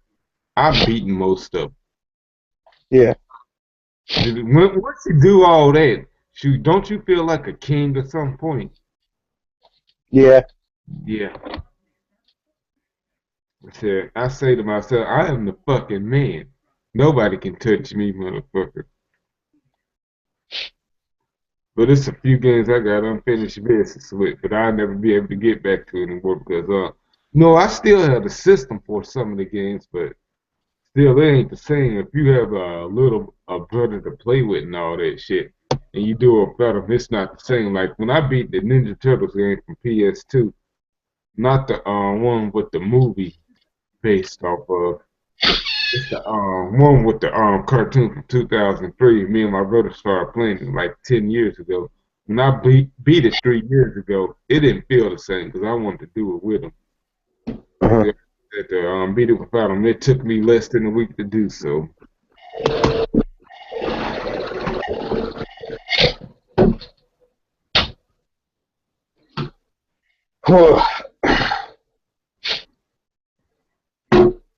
Yeah, it's I don't know, like yeah, because there's no way to online, so until they shut the servers down, so you're kind of just doing the same shit over and over. Uh-huh. But once you beat the damn game over and over again, you get tired of it. No, I ain't gonna try that with GTA 5. I'm gonna just beat it once and let it be. Yep. Because there's other shit on the side you can do and all that, and I'm still trying to get all those things done. Yeah. Like one time I was doing another thing on the side for one of these little, I don't know what they call them, but they're probably based off the Hell's Angels. All except for one guy escaped from prison and all that. The dude kept on acting like a bitch and all that because I was going past the police. They said, "You're turning me in, aren't you?"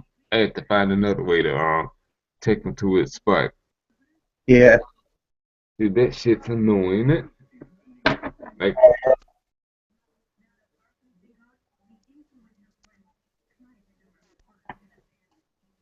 Is Gino come back or did he leave?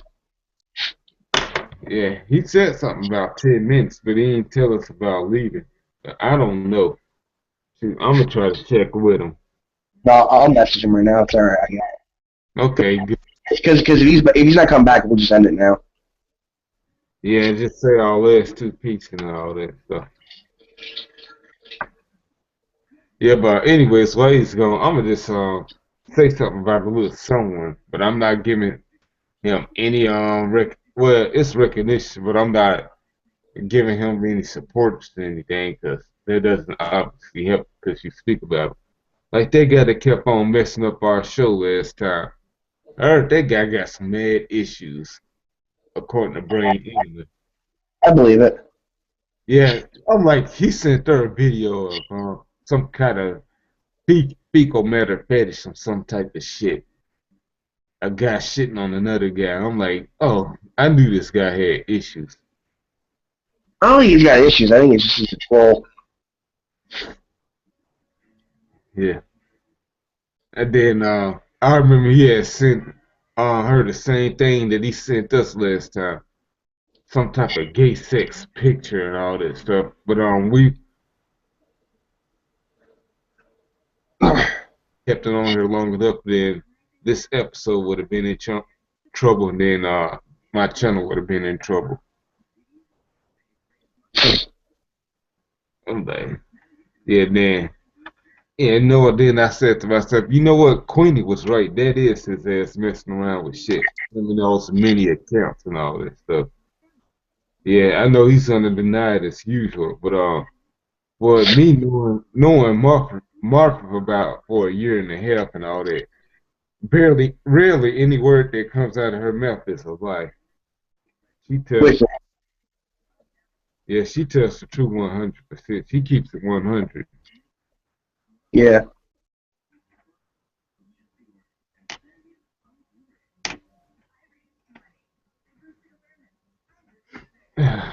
Shit. Oh,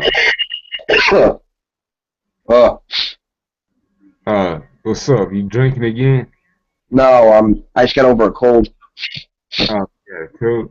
Yeah, I got allergies. Yeah, No, I was at first. It's like I've been like this for like 4 days now. uh,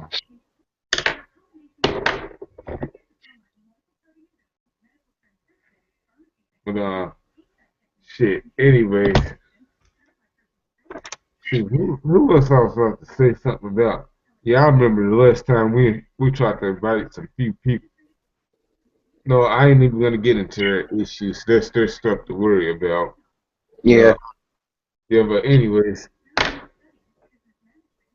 what else I was gonna touch up on? Shoot, you know what? I'm still thinking about that. I know it's not December yet, but I don't know if I'm gonna do another award show. Damn it, there ain't nothing to talk. There ain't nobody that I'm invested into these days. Yeah. Shoot, but I'm trying to find something to replace it with.